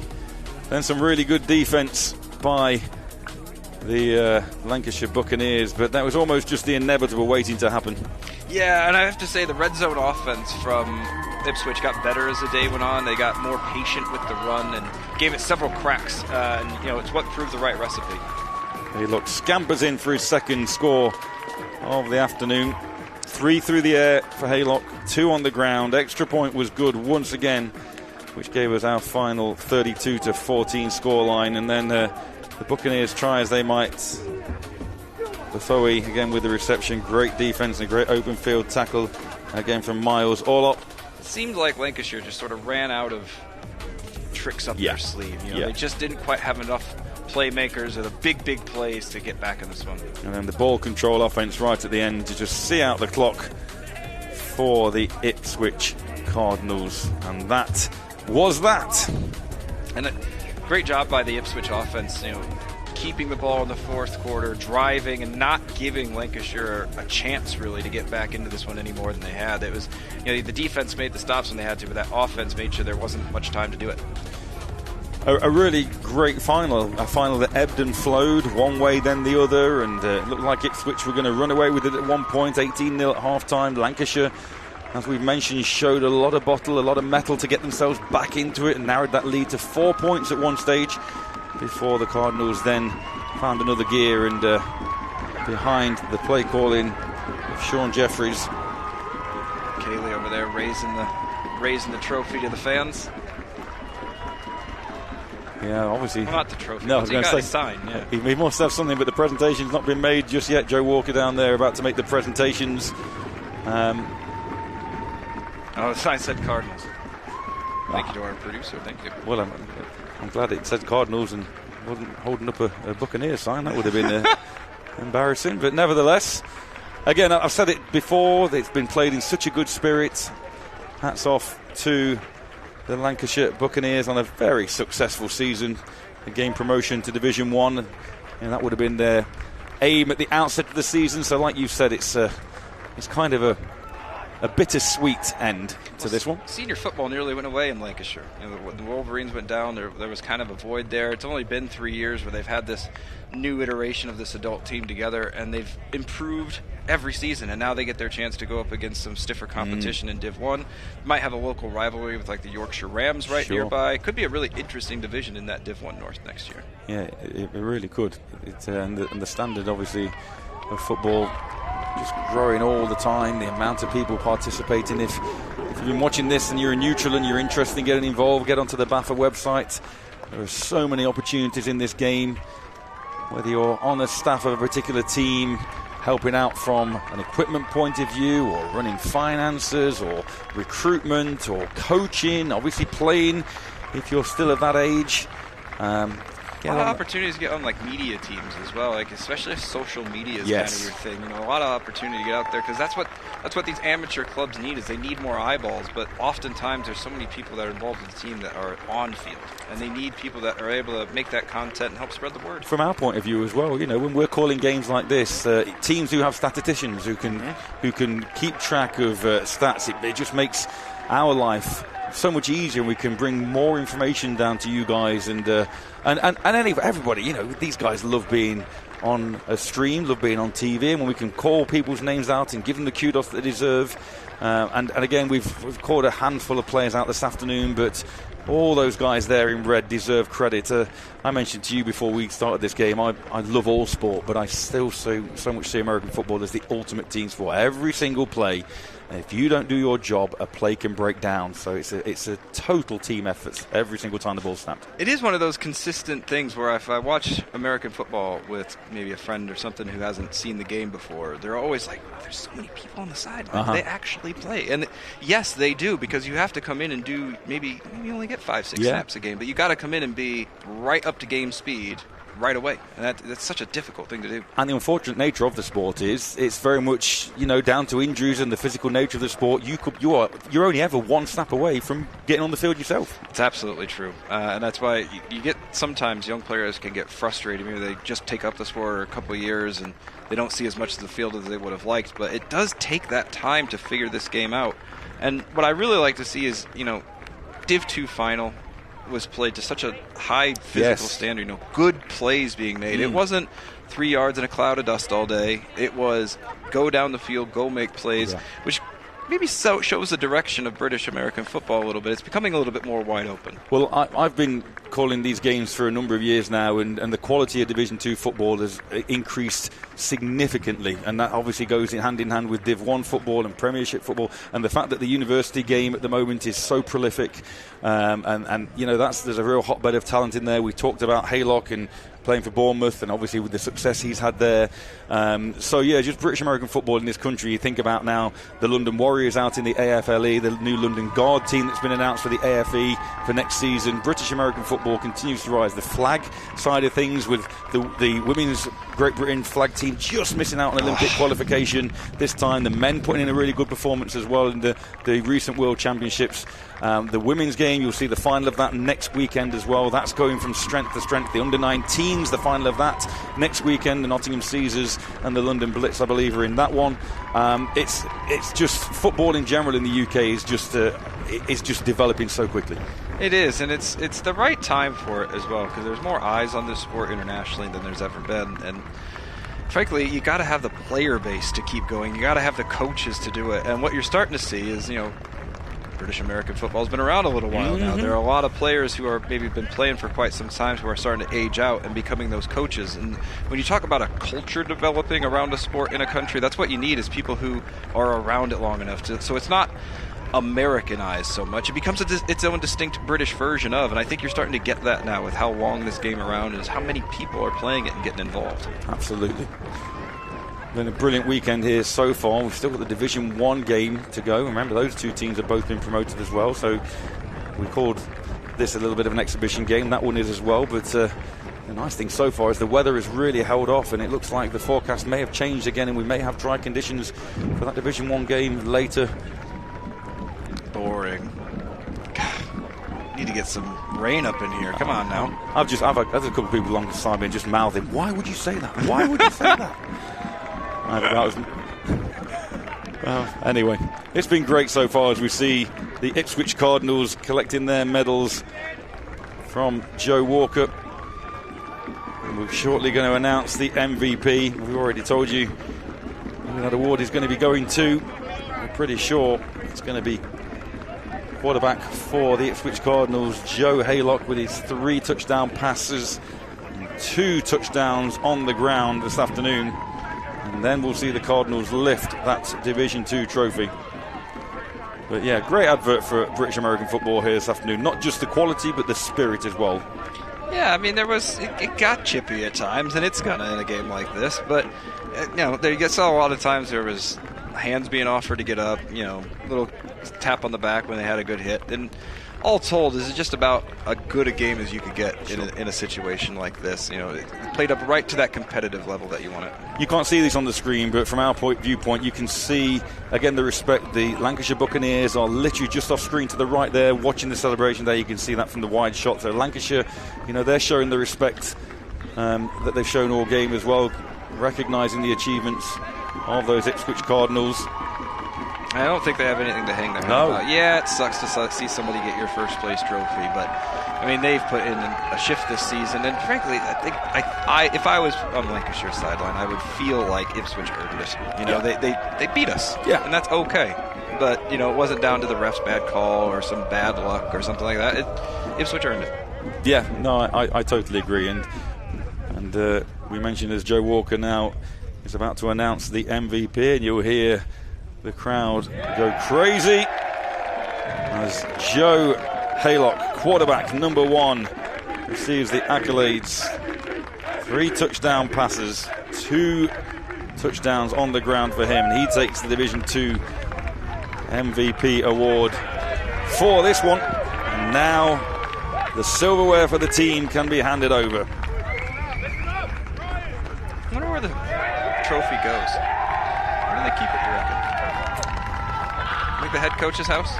Well, maybe it's a Stanley Cup situation where everybody gets a day with it. Maybe so, but here we go. As number 32, Ryan Cayley, we mentioned he was an MVP candidate as well.